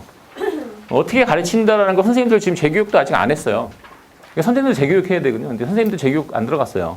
지금 보면 이제 이런 얘기 나오는데 어머니들 생각에는 이제 과학탐구 실험, 실험을 하는구나 이런 생각하는데 실험만 있는 게 아니고요. 교과목이에요. 그러니까 이 방식 자체가 뭐 모둠 수업이나 아니면 뭐 실험이나 아니면 현장학습이나 이런 걸 다 통합해서 이렇게 합니다. 근데 이제 그럴 때 이제 학원에서 해줄 수 있는 게 사실 되게 많아요. 사실 그런 것도. 실험도 학원에서 미리 예측해서 해줄 수도 있고요. 그 다음에 뭐 이렇게 수행평가 같은 것도 사실 미리 해줄 수도 있어요. 근데 그런 거 자체가 상당히 많이 이제 어떻게 보면 준비를 하는 방향성들이 되게 많다라고 보시면 돼요. 그러니까 통합과학을 수업을 듣는다라는 것뿐만 아니라 수업을 듣고 그걸 어떻게 적용시키냐라는 게 또 다른 이런 좀 터치가 필요한 그런 부분이 있기 때문에 상당히 어떻게 보면 뭐 너무 디테일로 가지 않나 이런 생각이 약간 드는 그런 생각이 좀 많이 들어요. 그러니까 이건 이제 과학책, 제 책인데 이제 이렇게 뭐 학원 책이지만 학생들이 보면서 무슨 생각하냐면 저희 학원 책은 항상 얘기 학생들이 보면 시중책 아니에요? 뭐 이런 얘기 되게 많이 해요. 네, 되게 어떻게 책 같은 데 신경을 되게 많이 쓰기 때문에 책은 왜냐면 이게 학원의 얼굴이에요.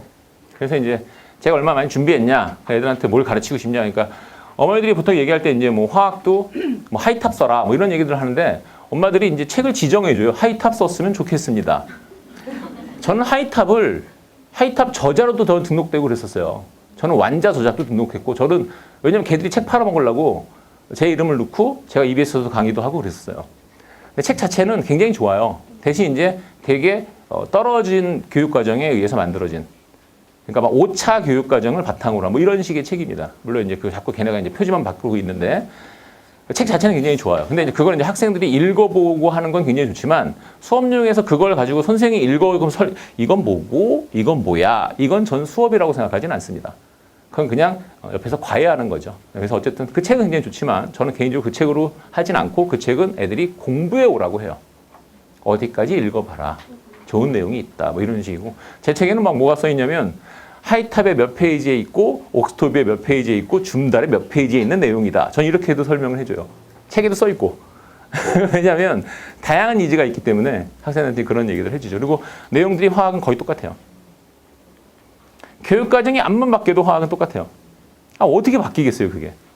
지구과학은 안 그래요. 지구과학은 좀 달라져요. 근데 화학은 아시겠지만 화학은 정립된 지가 너무 오래된 학문이에요. 그러니까 최근에 나온 내용이 없어요. 하여튼 그런 부분이 있고요. 교과 접근 포인트인데 중3이라면 지금 현재 중3이라면 사실은 선행을 더 한다라는 거를 이제 그런 건 있어요. 아까도 말씀하셨지만 고등학교 내신을 잘하기 위해서는 수능 과목을 미리 끝내고 가는 게 훨씬 유리해요.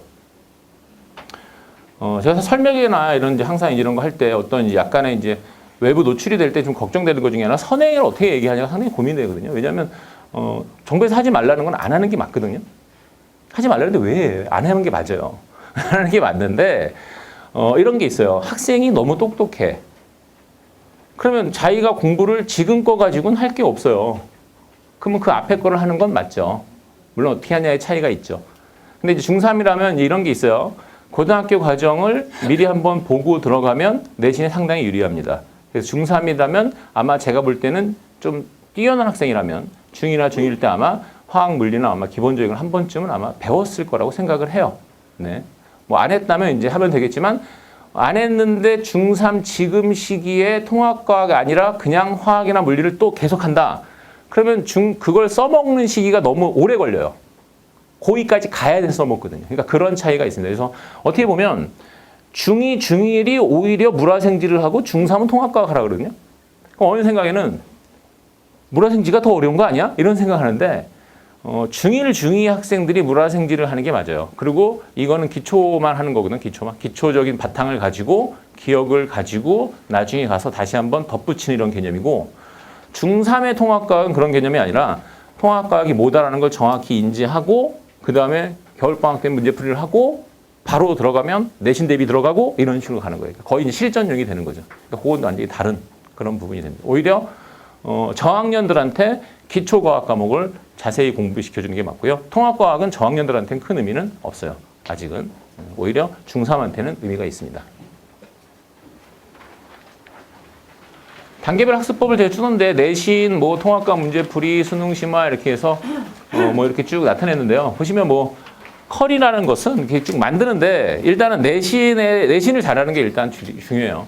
근데 내신이라는 게 사실 굉장히 어려워요.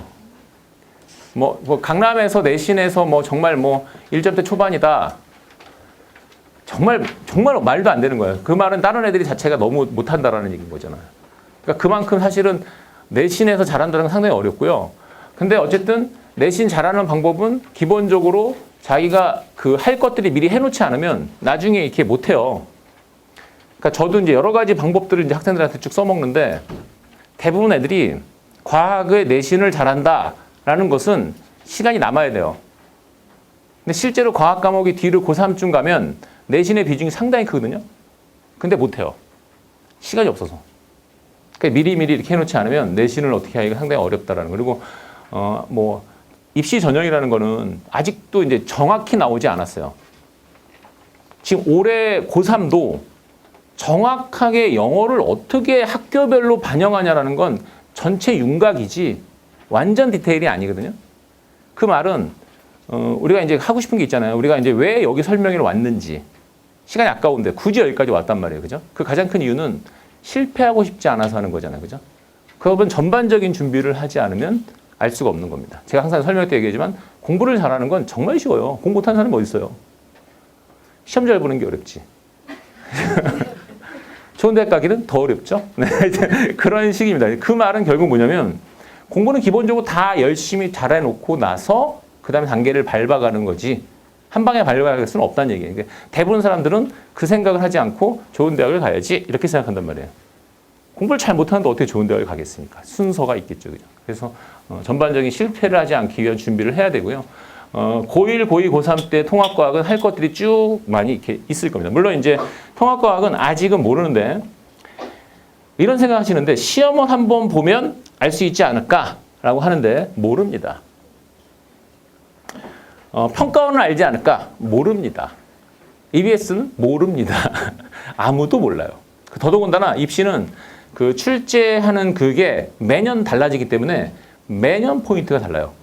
그러니까 지금 제가 말씀드린 통합과학 포인트는 내신 쪽 포인트지 수능 쪽 포인트가 아니에요. 수능이 어떻게 나올지는 아무도 모릅니다. 그거는 뭐 교육부 장관도 모르는 거예요. 당연히 모르는 거예요. 그거는. 그래서 그거는 나중에 생각하시면 되고 지금은 내신을 어떻게 해서 적응할 것이냐라는 부분을 보시면 됩니다. 일단 제가 이제 시간표 얘기하고 마무리할 텐데요. 여기 이제 뭐 여기 학원에서 제가 이제 수업을 할 계획을 쭉 짜서 어떻게 하면 가장 좋은 수업을 가장 적당한 시간에 할 수 있을까라고 해서 2개의 시간표를 넣었어요. 근데 그 시간표에 보면 통합과학이라서 통합과학이 토요일 날 3시 30분, 오후 3시 30분부터 6시 30분까지 3시간입니다. 3시간 12주예요. 그러면 보통 이렇게 했을 때 중간에 추석이 있기 때문에 12월 중순까지 갈 것 같습니다. 그렇게 가는데 거기 보시면 저는 이제 항상 이렇게 계획표를 굉장히 디테일하게 써서 드립니다. 네. 드리는데 대부분 못 지켜요. 근데 항상 짭니다. 그리고 계속 보내드려요. 어머니도 그 되게 중요한 거 모르세요? 우리 아들이 계획표를 매번 수정을 하는 학생이 되면서 자기가 더 옳은 방향으로 가는 게 좋은 거지. 첫 번째 딱 짜놓고 못 지켰으니까 나 이제 못 지켜. 난 이제 끝났어. 이런 건 안 좋아요. 그리고 계획을 반드시 짜야 됩니다. 그리고 항상 계획을 짜서 학부모님들과 공유해요. 그리고 항상 지키려고 애를 쓰죠. 그래서 보면 항상 이렇게 어떤 것들을 우리 애가 하고 있고 그리고 항상 수업이 끝나면 문자가 가서 우리 애가 어느 정도 성취를 보이고 있다. 이런 걸 항상 보여드리는데 엄마들은 그런 거 받기 싫어하시는 분들도 계세요. 굳이 우리 애가 못하는 걸 나한테 보내주냐.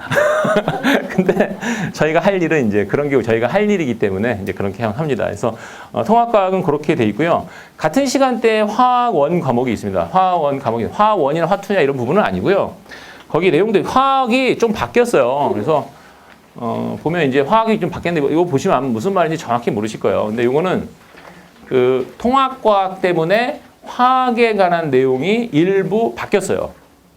그러면 어떻게 공부하면 되냐? 바뀌기 전 화학을 공부하면 돼요.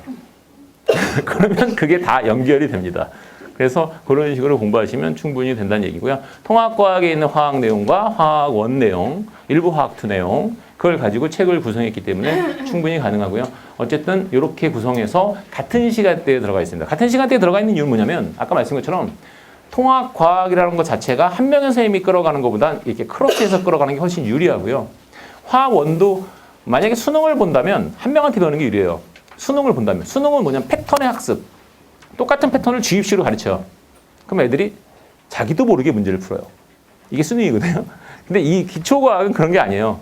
기초과학은 한번 가르치고 내용 아니, 한번 가르치고 내용 아니 이런 식의 크로스 수업이 훨씬 더 유리합니다.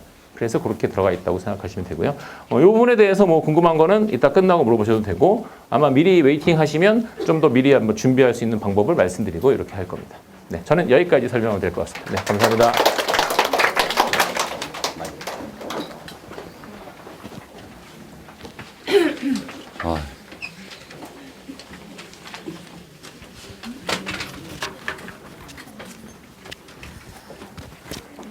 사실 저는 그 과목을 개설하는 걸 별로 좋아하지 않거든요. 저희는 컨설팅을 하는 곳이지 뭐 학원 뭐 보습 학원도 등록이 돼 있고 컨설팅 학원도 등록이 돼 있지만 주는 컨설팅이기 때문에 남들이 다 하고 있고 우리보다 더 잘하는 과목은 될 수 있으면 여기서 안 하려고 그래요. 근데 컨설팅을 하다 보면 지금 제가 중학생들 컨설팅 하다 보면 뻔하잖아요. 지금 고등학교 1학년 내신에서 통합과학 되게 어렵게 나올 테니까 지금부터 준비하거라. 그러면 어디서 준비해야 돼요? 물어보잖아요. 알아서 준비하거라. 그렇잖아요. 아주 심플한 거예요. 근데 남들이 다 통합과학을 너무 잘 가르치고 있으면 거기 가서 배우면 돼요. 근데 필요성을 느끼고 있고 그다음에 어머니들도 배워야겠다고 생각하는 사람이 적기 때문에 마켓에서는 형성이 안 되는 거예요. 그래서 김철준 선생님하고 야 좀 도와달라 하는 데가 없는 거야. 하는 데가.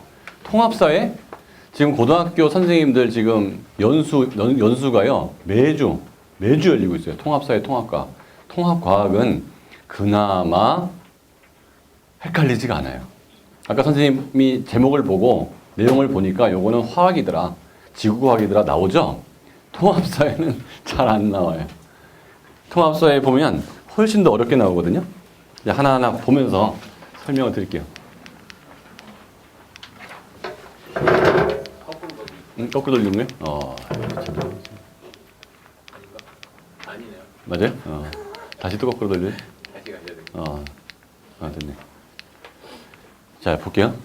인간, 사회, 환경과 행복. 이거 뭐예요? 이게 무슨 과목이에요, 이게? 자연, 환경과 인간. 야, 이거는 뭐예요, 이게? 환경 들어가면 전부 지리인가? 지리 선생님들은요, 통합사회는 지리가 다 차지하고 있대요. 생활 공간, 이거 지리 같아요, 그렇죠? 예를 들어서 FTA가 있어요, FTA. 어느 나라하고 어느 나라의 FTA에 있다. 지리 문제가 될 수 있고요. 경제 문제가 될 수도 있고요. 사회 문제가 될 수도 있고요. 이게 애매하죠. FTA 전에가 WTO 전에가 우루과이 라운드 전에가 가트가 생기기 전에가 유엔에서 만들기 시작한 거예요. 그러면 이거는 유엔에서 왜 만들었느냐? 2차 세계대전 당시에 전 세계가 너무 무역으로 문제가 생기니까 다시는 전쟁이 벌어지지 않기 위해서 만든 거고, 그럼 2차 세계대전은 왜 생겼느냐? 독일에서 빚진 거를 못 갚아서 생긴 거고, 그러면 1차 세계대전은 빚을 왜 졌냐? 1차 세계대전 때문에. 왜 생겼냐? 산업혁명 때문에. 산업혁명 전에는 시민혁명? 이 역사예요, 또 이게. 그러니까, 이거는 확실해 보여요. 인권보장과 헌법. 이건 뭐예요? 이거 법이네. 인권, 법. 시장 경제네. 사회정의. 이건 법이네, 그렇지? 불평등은 법이야, 경제야, 사회야. 그래서 이과 애들은요, 대학생들 때 보면 화학과에서 배우는 거하고 생물학과에서 배우는 거하고 물리학과에서 배우는 거하고 지구과학과에서 배우는 게 같아요, 달라요? 다 다르죠. 문과 과목은 경제학이 정치학과에서도 필수 과목, 경제학과에서도 필수 과목, 경영학과에서도 필수 과목, 사회학과도 필수 과목, 소비자 아동관리학과에서도 필수 과목, 외교학과에서도 필수 과목, 정치학은 경제학에서도 정치학 필수 과목. 이게 뭐 서로 겹쳐가지고 가만히 보면 문과는 과를 나눌 필요도 없어요. 제가 서울대 경제학과 법과 나왔잖아요. 헌법이 경제학 필수 과목이고요. 법과에서는 경제학, 미시경제학, 거시경제학이 법과대학 전공 과목이야, 다. 경제학과에서는 법과대학 과목이 전공 과목이고, 상법도 전공 과목. 이게 막 겹치는 거예요. 왜? 이게 학문이 아니거든요. 그냥 만들어진 지가 얼마 안 된 거래가지고, 그냥 애매하게 모았는데 정원을 많이 만들어야 되니까, 그냥 사회 계열로 그냥 한 몇백 명 뽑아가지고 니네 마음대로 하라고 하면 되는데, 그 동창회도 있고 그러니까 뭐 하는 거예요? 아니, 서울대가 최악이었어요, 옛날에. 무역학과라고 있었거든요. 근데 국제경제학과로 바뀌었더니 커트라인이 올라가. 커리큘럼은 똑같은데. 요업과가 있었는데 무기재료공학과로 생기면서 커트라인이 굉장히 올라가고. 잠수학과가 천연섬유학과로 바뀌면서 커트라인이 올라가고. 이게 1년 사이에 확 올라가는데, 국제경제학과하고 경제학과하고 이제 경제학과 커트라인이 좀 높았는데, 배우는 과목이요, 한 과목도 안 바뀌고 똑같아요. 교수도 절반이 똑같아. 그래서 지금 없어졌잖아요, 국제경제학과. 경제학부로 바뀌었어요. 그러니까 법대도 공법학과, 사법학과. 이게 정원 늘리려고. 이렇게 돼 있단 말이에요. 찾아볼게요. 이거를 쭉 보는 순간, 이걸 어떻게 가르쳐야 돼? 교육부 지침은 한 사람이 가르치래요. 딱 생각해보죠. 지리만 15년 가르친 선생님이 지금 경제 그래프를 그려야 돼, 이제. 수요 곡선 그래프 그려야 되고, 헌법, 슈미트의 헌법 결단주의부터 시작해가지고, 민법, 상법, 소송법까지 이제 까기 시작해. 왜? 평등이나 인권은 소송법에 나오는 거거든요. 불소추특권, 일사부재리 원칙서부터 시작해서, 그거 누가 만들어?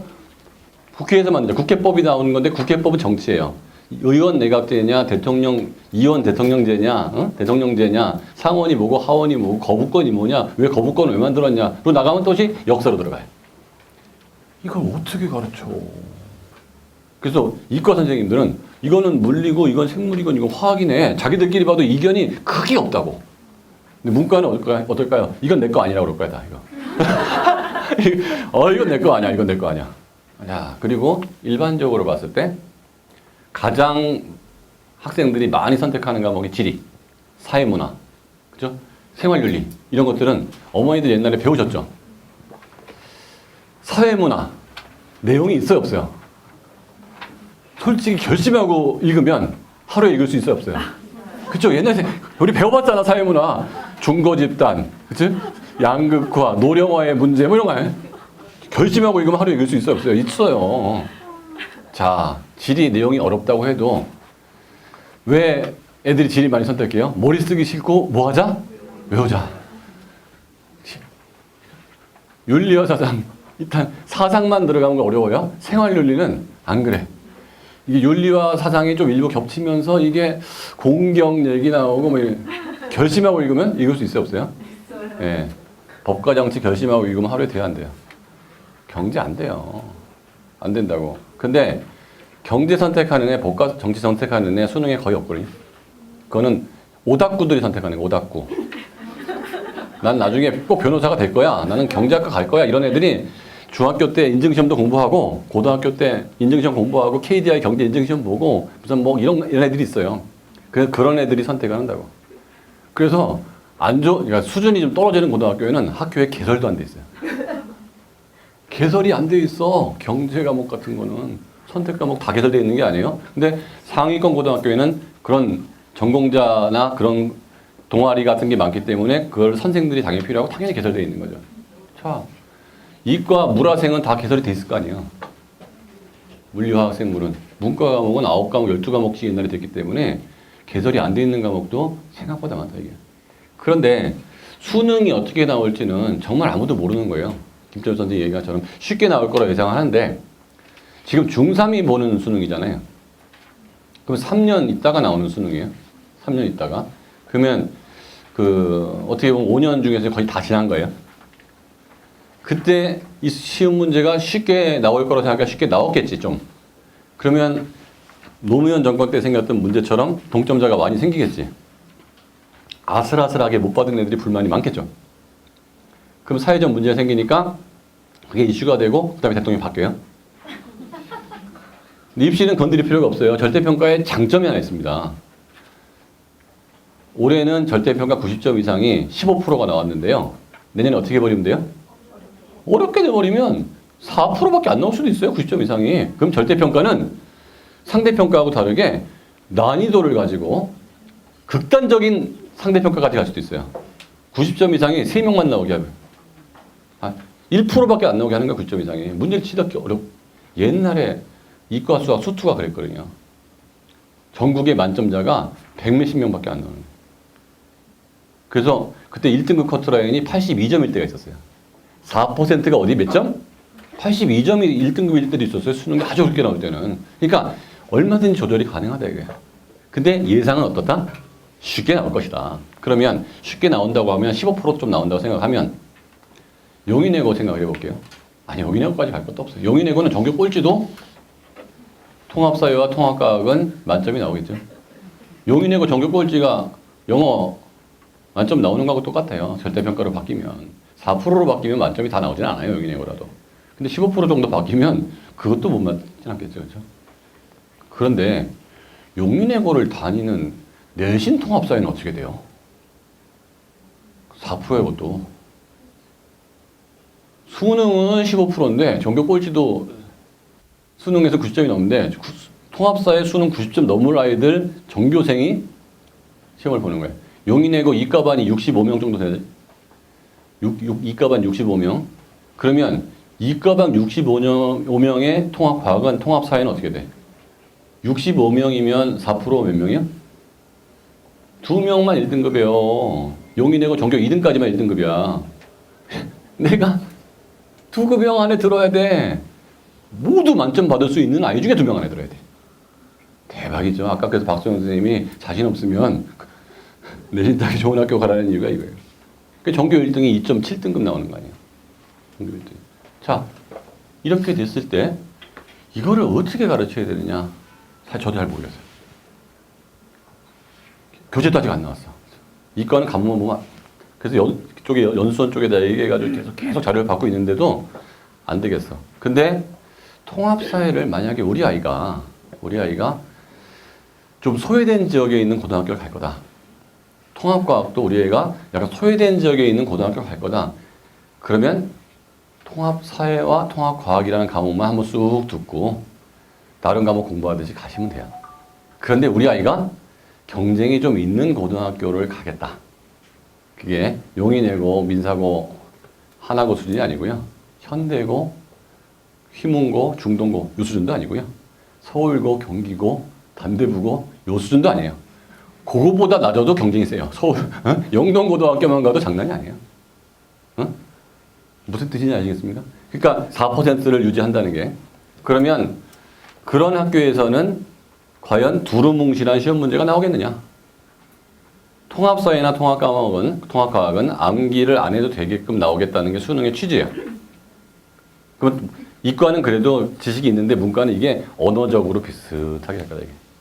그러면 중3이라면 통합과학은 김철준 선생님이 하라는 대로 하는 방법이 제일 맞는 것 같아요. 지금 물리화학을 공부할 시간이 없어요. 지금 걔가 생물을 따로 좀 해놨었어야 돼. 근데 문과 아이들은 중3이라도 중학교 과학을 공부한 걸 가지고 통합과학을 들어야 돼요. 그죠? 그런데 내가 상위권 고등학교를 가겠다는 문과 아이들은 지금부터 물리화학 생물 한 번은 배워야 돼요. 지구까지 몰라도 문과라도 옛날엔 배울 필요가 전혀 없었어요. 내가 가겠다는 고등학교가 상위권 고등학교라면 그 학교에서는 내가 물리 선생을 볼 일도 없었거든요, 옛날에. 문과니까. 근데 물리 선생도 봐야 되는 거예요, 이제. 그리고 물리 선생이 내 문제도 풀어야 되는데 1학년은 문이과가 없기 때문에 공통으로 나오잖아요. 물리 선생이 두루뭉실하게 내겠어요. 두루뭉실하게 내면은 만점이 많이 나오는데 교과서는 교과서고 프린트 참고 문헌을 쭉 적어주겠지. 이거를 공부하고 다음 참고 문헌을 읽고 이 프린트를 참고하여라. 이건 진도 안 해, 수업 시간에. 왜? 실수가 안 나와, 그것까지. 그건 진짜 참고해야 돼. 이 참고라는 게 뭔지 알죠? 시험 문제의 80%는 교과서에 내고 20%는 여기 사이드에서 나오는 거예요. 알아서 해야 돼, 이거는.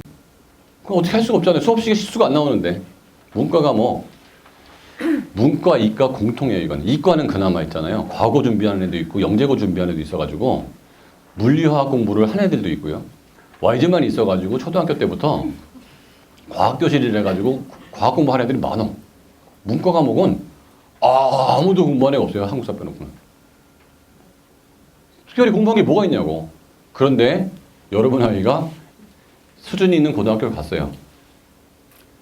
거기서 수요 공급에 GDP 문제 나오고 환율 문제 나오고 비교우위 절대우위 문제가 딱 나오는데 아주 그게 수학하고 연결시켜 놓기도 좀 편하거든요. 거기다가 헌법 문제 몇 문제 나오고 지리 문제 몇 문제 나오고 칸트 철학 얘기 몇 문제 나오기 시작하면 이거는 돌아버리는 거예요, 이제 그때부터는. 그래서 이과 과목은 물화생으로 끝나는데 이과 과목은 문과 과목은 9과목이거든요, 9과목. 9과목을 어떻게 공부를 해야 되느냐. 중3이라도 저는 그 문과 과목 공부하는 방법은 정말 다르다. 그래서 한 사람이 강의하는 게 맞다. 이거를 이 얘기하다가 갑자기 역사가 얘기가 나오고 저 얘기가 나와야 되는데 그래서 이거는 어떤 사람이 강의해야 되냐면 어마무지하게 많이 아는 사람이 강의해야 돼. 이것저것. 이거 공부량이 많았어야 돼, 공부량이. 제가 그 한송이 국가꽃을 피우기에 서쪽새는 울었나 보다인데요. 저는 제가 통합사회를 가르치기 위해서 그 많은 공부를 하였나 보다. 자, 제가 첫 번째 나온 대학교가 어디예요? 서울대학교 경제학과. 통합과학에서 통합사회 제일 어려운 게 뭐예요? 이건 제가 지금 8년째 주니어 테셋을 가르치고 있어요, 지금. 8년째 가르치고 있기 때문에 책도 썼단 말이에요. 투르노스 경제학이라고. 감이 계속 유지되고 있어. 두 번째 나온 학교가 이 법이네. 서울 법대 나와버렸네, 어떻게. 거기서 선택한 수없이 많은 사회 과목, 일반 선택들. 그렇죠? 거기서 끝났어야 되는데 또 대학원을 미디어를 나왔네, 언론을. 그것도 40 넘어가지고. 그래서 최근까지 철학 공부하고 미디어, 사회학 공부를 했네, 제가 대학원에서. 리포트 써가면서. 그거를 하기 위해서 어마무지하게 또 읽어야 되는 책과 논문들. 그 다음에 제가 쓰는 책들을 한 권을 쓰기 위해서 참고도서를 100권을 읽어야 되거든요. 꾸준하게 했어요. 근데 그렇다고 해서 제가 법이 따로 수능을 보는데 법을 가르치기도 그렇고, 경제만 가르치는 수능 선생이 있는데 저는 그 인증시험은 가르치지만 남이 잘하는 건 내가 안 한다고 그랬잖아요. 수능 경제는 패턴이기 때문에 그 패턴만 계속 익숙한 선생님하고, 저는 경제적 백그라운드가 있어서 애들한테 경제적 생각을 주는 선생님하고 강의 스타일이 달라요. 저는 아이들한테 경제적 사고력을 주는 거고 법적 사고력을 줘야 되고, 정말 한 가지 얘기를 어렵게 설명하면 애들이 굉장히 어려워하는 거를 제 수업 듣는 아이들이 제 수업 시간에 가끔씩 오욱할 때가 있어요. 나는 너무 쉽게 강의하는 것 같아, 이런 말을 할 때. 그럼 애들이 인정하면서도 어떻게 저런 말을 스스로 할 수 있냐. 저런 말을, 아까 김철 선생님도 그 비슷한 스타일이던데 어떻게 저런 말을 스스로 할 수 있냐. 제가 훨씬 더 심하거든요. 왜냐하면 자기 거에 대한 자신감이 있기 때문에. 그래서 이거는 제가 직접 강의하기로 했어요.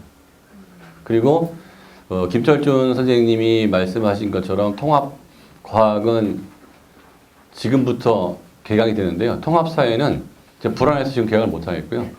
12월에 개강을 해요. 통합사회는.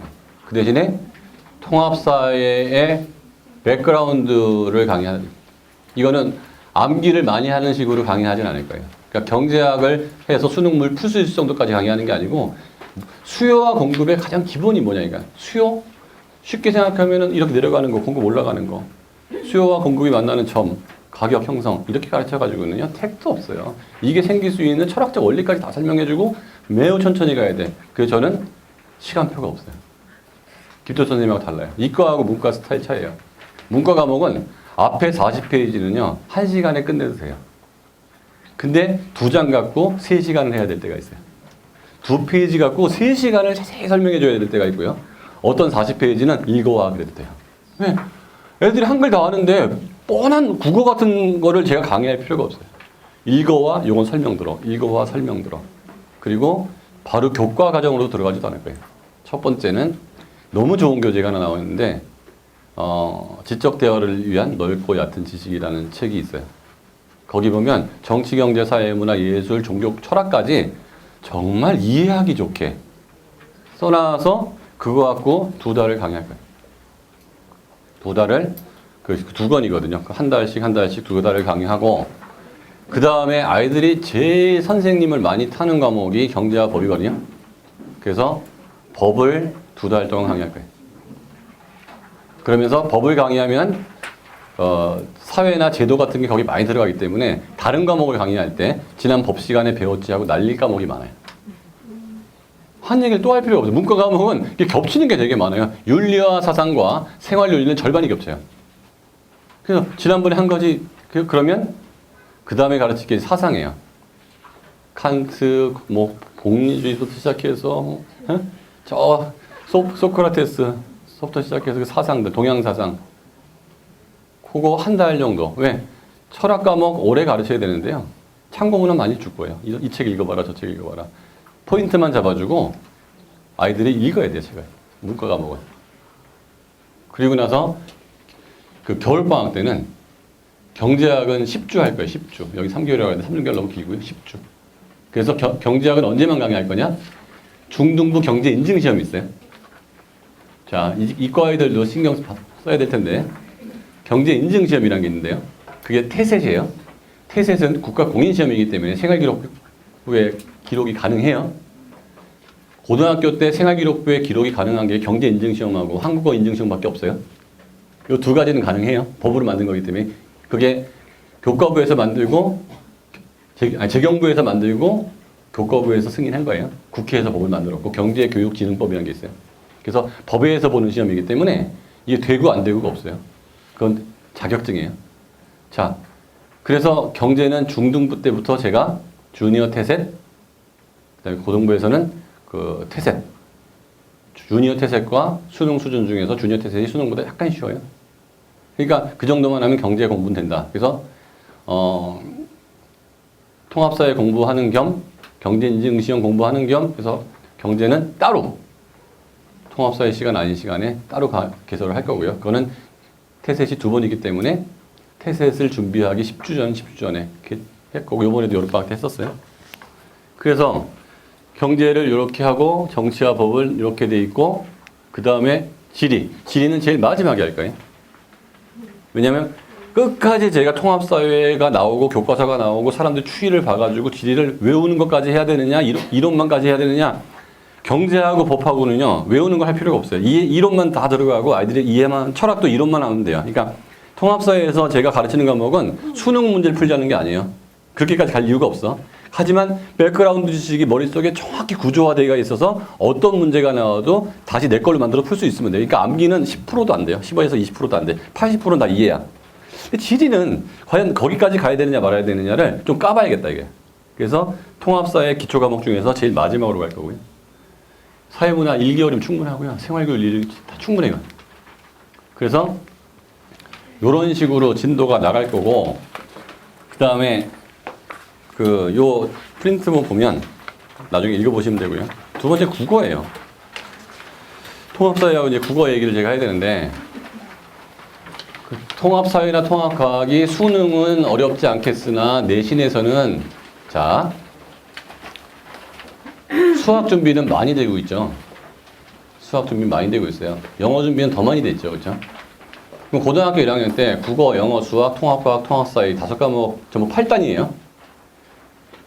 8단이 국어, 영어, 수학, 통합과학, 통합사회 8단위씩이야. 그 통합사회, 통합과학은 2학년 때부터 안 배워요. 자, 1학년 때 수시의 준비의 절반이 끝난 거예요. 1학년 때 내신 2번 날라갔다 1학기, 2학기. 걔 정시도 돌려요. 제일 따기 쉬운 내신이 3학년 1학기 시험이에요. 정시도 돌리되 다 돌려줬기 때문에 그냥 제일 따기 쉬운 게 1학년 1학기 내신하고요. 3학년 1학기 내신이에요. 제일 힘든 게 1학년 1학기 내신 망치면 2학기 때는 정신 바짝 차려요. 2학년 1학기 내신이 제일 어려워요. 이때까지 해보는 거예요. 최대한.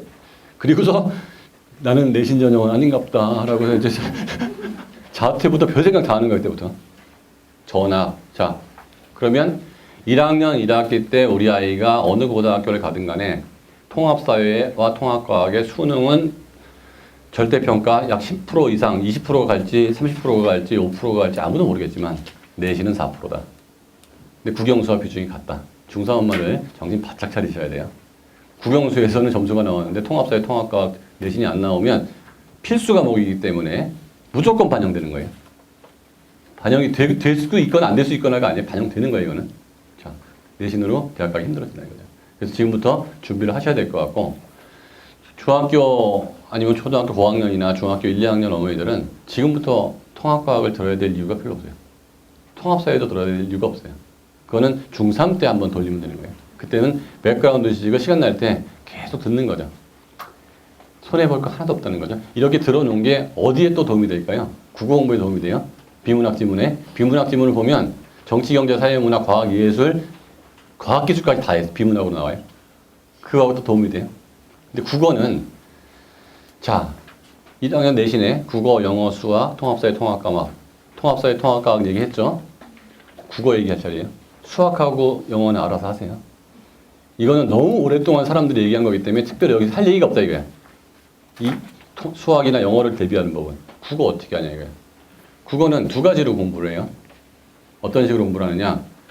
한 가지 공부하고 있죠. 중학교 애들은 내신 공부, 초등학교 애들은 하늘이 독서노술. 책만 읽으면 돼요. 이런 애매한 표현을 쓴다는 거죠. 책을 많이 읽으면 되긴 돼요. 하지만 러프하게 돼요. 비효율적이에요. 러프하게 된다고. 그래서 정확하게 돼야 시간이 남아요. 시간이 남아. 그러면 제가 초등학교 1학년부터 6학년까지 국어 수업 제가 직접 해요. 할 때 뭘 하느냐? 첫 번째, 애들 암기력 키워줘요. 시 다 외우게 해요. 미치려고 그래, 애들. 아, 미치려고 그러는구나. 이거 꼭 해야 되는 거예요. 애들이 좋아하는 건 할 필요가 없어요. 애들이 좋아하는 걸 왜 강제로 해? 아, 이거는 안 시키면 절대로 안 한다. 근데 문학은 감성인데 감성도 암기에서 나와요. 많은 시를 읽고 외우는 사람만 독서 100편 의자연. 그렇죠? 많은 시를 읽고 다독, 다작, 다상량에 많이 생각하고 많이 외우는 놈이 책을 쓰고 그 감성을 이해한다고. 그게 이론적으로 이거는 비장미다. 이거는 무슨 그거 갖고 안 돼. 이거 외우는 놈은 확실해. 그래서 시를 다 외우게 하는데 시를 외우게 하는 목적 중에 하나가 문학적 감성. 두 번째, 암기력 향상. 언젠가 우리는 계속 외워야 돼. 어릴 때부터 암기 훈련 시켜야 돼. 빨리 외웠을 때 손해볼 게 없다는 거죠. 세 번째, 어휘. 단어 계속 시험 봐요. 숙제도 단어 숙제밖에 안 내줘요. 그 다음에 학년이 높은 아이들은 모의고사 문제 풀기 위해서 적응력 키워주고. 꼬맹이들은 그런 거 안 시키고요. 그래서 국어 수업을 일요일 날 제가 직접 하는데 수업료도 9만 원밖에 안 해요. 와, 민성을 직접 하는 수업이. 왜? 필요한 거니까. 그리고 그 중학교 때 내신 위주로 학원들이 엄청 많아요. 자, 엄마들은 영어 성적이 안 나오면 토플도 보고 뭐 영어 좋은 학원에서 레벨도 올라가고 다 우리 아이 레벨을 체크할 수가 있어요. 수학 레벨을 뭘로 체크하죠? 우리 아이의 진도와 우리 아이가 푸는 문제집을 보면 레벨 체크가 나와요. 꼭 성대경시를 안 보더라도 우리 아이가 지금 뭐 미적분을 풀고 있는데 뭐 센으로 보고 있고 정석을 몇 번 돌렸고 뭐 뭘 하고 있다. 그러면 대충 걔 레벨이 나오는 거예요. 수능 문제를 안 풀어도. 국어는 레벨이 안 나와요, 지금. 그래서 레벨이 안 나오니까 특목고는 가야 되겠고 어쩌고저쩌고 해서 내신에 대한 중요성은 생기니까 내신 대비형 국어를만 해요. 응, 좋아. 내신 대비형 국어, 그것도 안 하는 것보다 나아요. 거기도 많은 것들이 있으니까. 근데 내신 국어는 사회 같아요. 막 외워야 해. 본질적인 어휘나 시를 분석하는 거나 문법을 하는 게 아니고 외워야 돼. 그건 아니다, 이게. 그것도 중요하지만, 어법, 헌법작문, 문학, 비문학, 고전, 국어에도 영역이 있거든요. 이거를 영어처럼 공부를 할 필요가 있다, 이거예요. 왜? 우리가 얘가 역시 소외된 지역에 있는 고등학교가 갈 것 같으면 필요가 없어요, 이게. 근데 그래도 소외된 지역이 아닌 고등학교, 애들이 경쟁이 좀 있어야 될 고등학교를 간다 그러면 고등학교 내신 시험에도요, 수능형 문제가 나와버리네. 그래서 그냥 내신형 문제가 나오고 수능형 문제를 또 섞어서 내. 영어도 그렇고 국어도 그렇고. 그러다 보니까 중학교에서는 내신형으로만 공부하다가 고등학교 올라갔더니 이게 수능형 문제 비슷한 것들이 나오기 시작을 하면 내신에서 또 안 나오는 거예요. 뿐만 아니라 국어 같은 경우는 한번 레벨이 올라가면 수능은 떨어지지가 않아요. 화학이나 수학은 레벨이 올라가고 떨어져요. 문제를 풀어야 되잖아요. 근데 영어나 국어는 문제를 풀지 않잖아요. 자, 영어, 리스닝. 탐은 왜 그렇게 했는가? 들렸으면 틀릴 수가 없어. 왜 그렇게 했는지 들었거든, 내가. 근데 수학은 그렇지 않고 화학은 풀려고 그러니까 이건 못 풀 수도 있잖아, 공부했어도. 국어도 다음 지문을 읽고 작가는 A 관점에서 왜 B를 생각했는가? A 관점이 뭔지만 찾으면 B는 바로 나오는 거예요. 해석이 되면 틀릴 수가 없어, 국어는. 그래서 레벨이 올라가면 틀리지가 않는다, 이거잖아.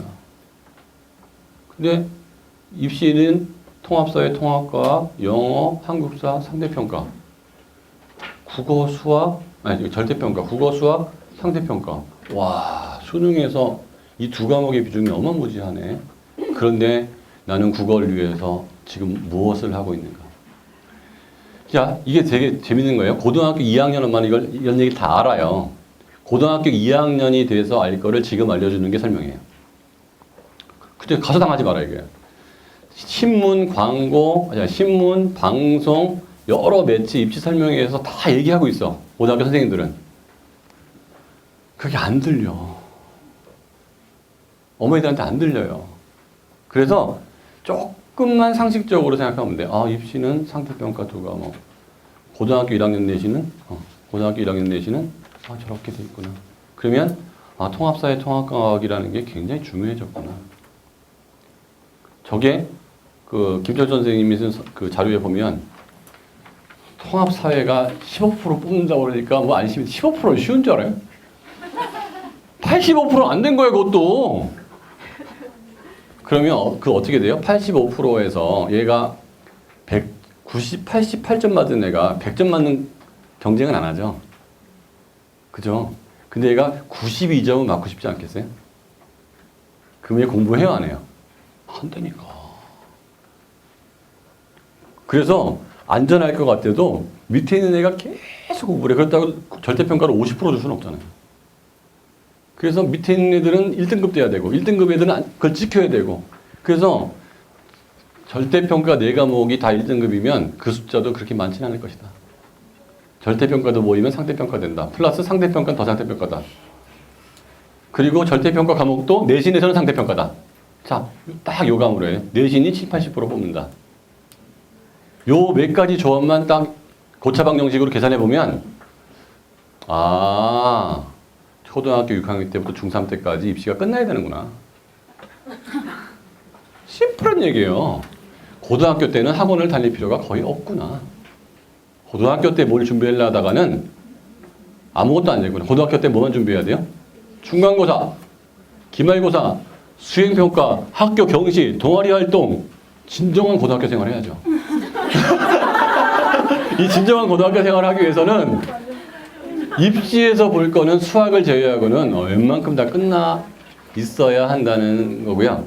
자, 오늘 잘 설명을 들으신 분들은 이해가 되겠지만 그래서 국어는 저희 쪽에서 멀리서 오신 분들이 많아요. 진짜 멀리서 오시는 분들이 많아서 국어는 12시부터 3시 국문법부터 시작합니다. 자, 수능 선생님이 시작해요. 대상은 한 중학교 1학년부터 들어서면 될 것 같아요. 그러니까 저희한테 이미 초등학교 6학년 듣는 애들은 걱정할 필요 없어요. 그 시간에 국어가 다 들어갈 거니까 그게 알아서 다 문법이 들어갈 거니까. 근데 중학교 1학년부터 중3 아이들은 지금부터라도 수능형으로 문법, 화법작문, 문학, 비문학을 쭉 들어야 되니까 12시에 개강이 되고요. 그 다음에 3시에 끝나고 애들 잠깐 바나나 먹고 쉬고 물 한 잔 마시고 3시 반에 화하기 시작합니다. 그래서 그 3시 반부터 6시 반까지 공부를 하고 또 잠깐 쉬고 7시부터 10시까지 사회가 들어가요. 이렇게 하면 힘들 것 같지만 여기를 3번 오는 것보다 하루 한 번 오는 게 나아요. 여기를 3번 오는 것보다 한 번 오게 하려고 부산에서도 오거든요. 수업 들어. 광주에서도 오고. 그래서 이렇게 짜놓은 거고요. 그 다음에 일요일 날은 그 초등학교 애들은 일요일 날 국어를 만들어 놨어요. 초1부터 그 초6까지. 걔네들은 자기 IQ 검사에서 레벨 테스트에서 국어 수업이 이렇게 돼 있으니까 저희가 국어, 그 다음에 통합사회, 통합과 이렇게 다 준비가 돼 있고 오늘 강연회는 여기서 마치겠고요.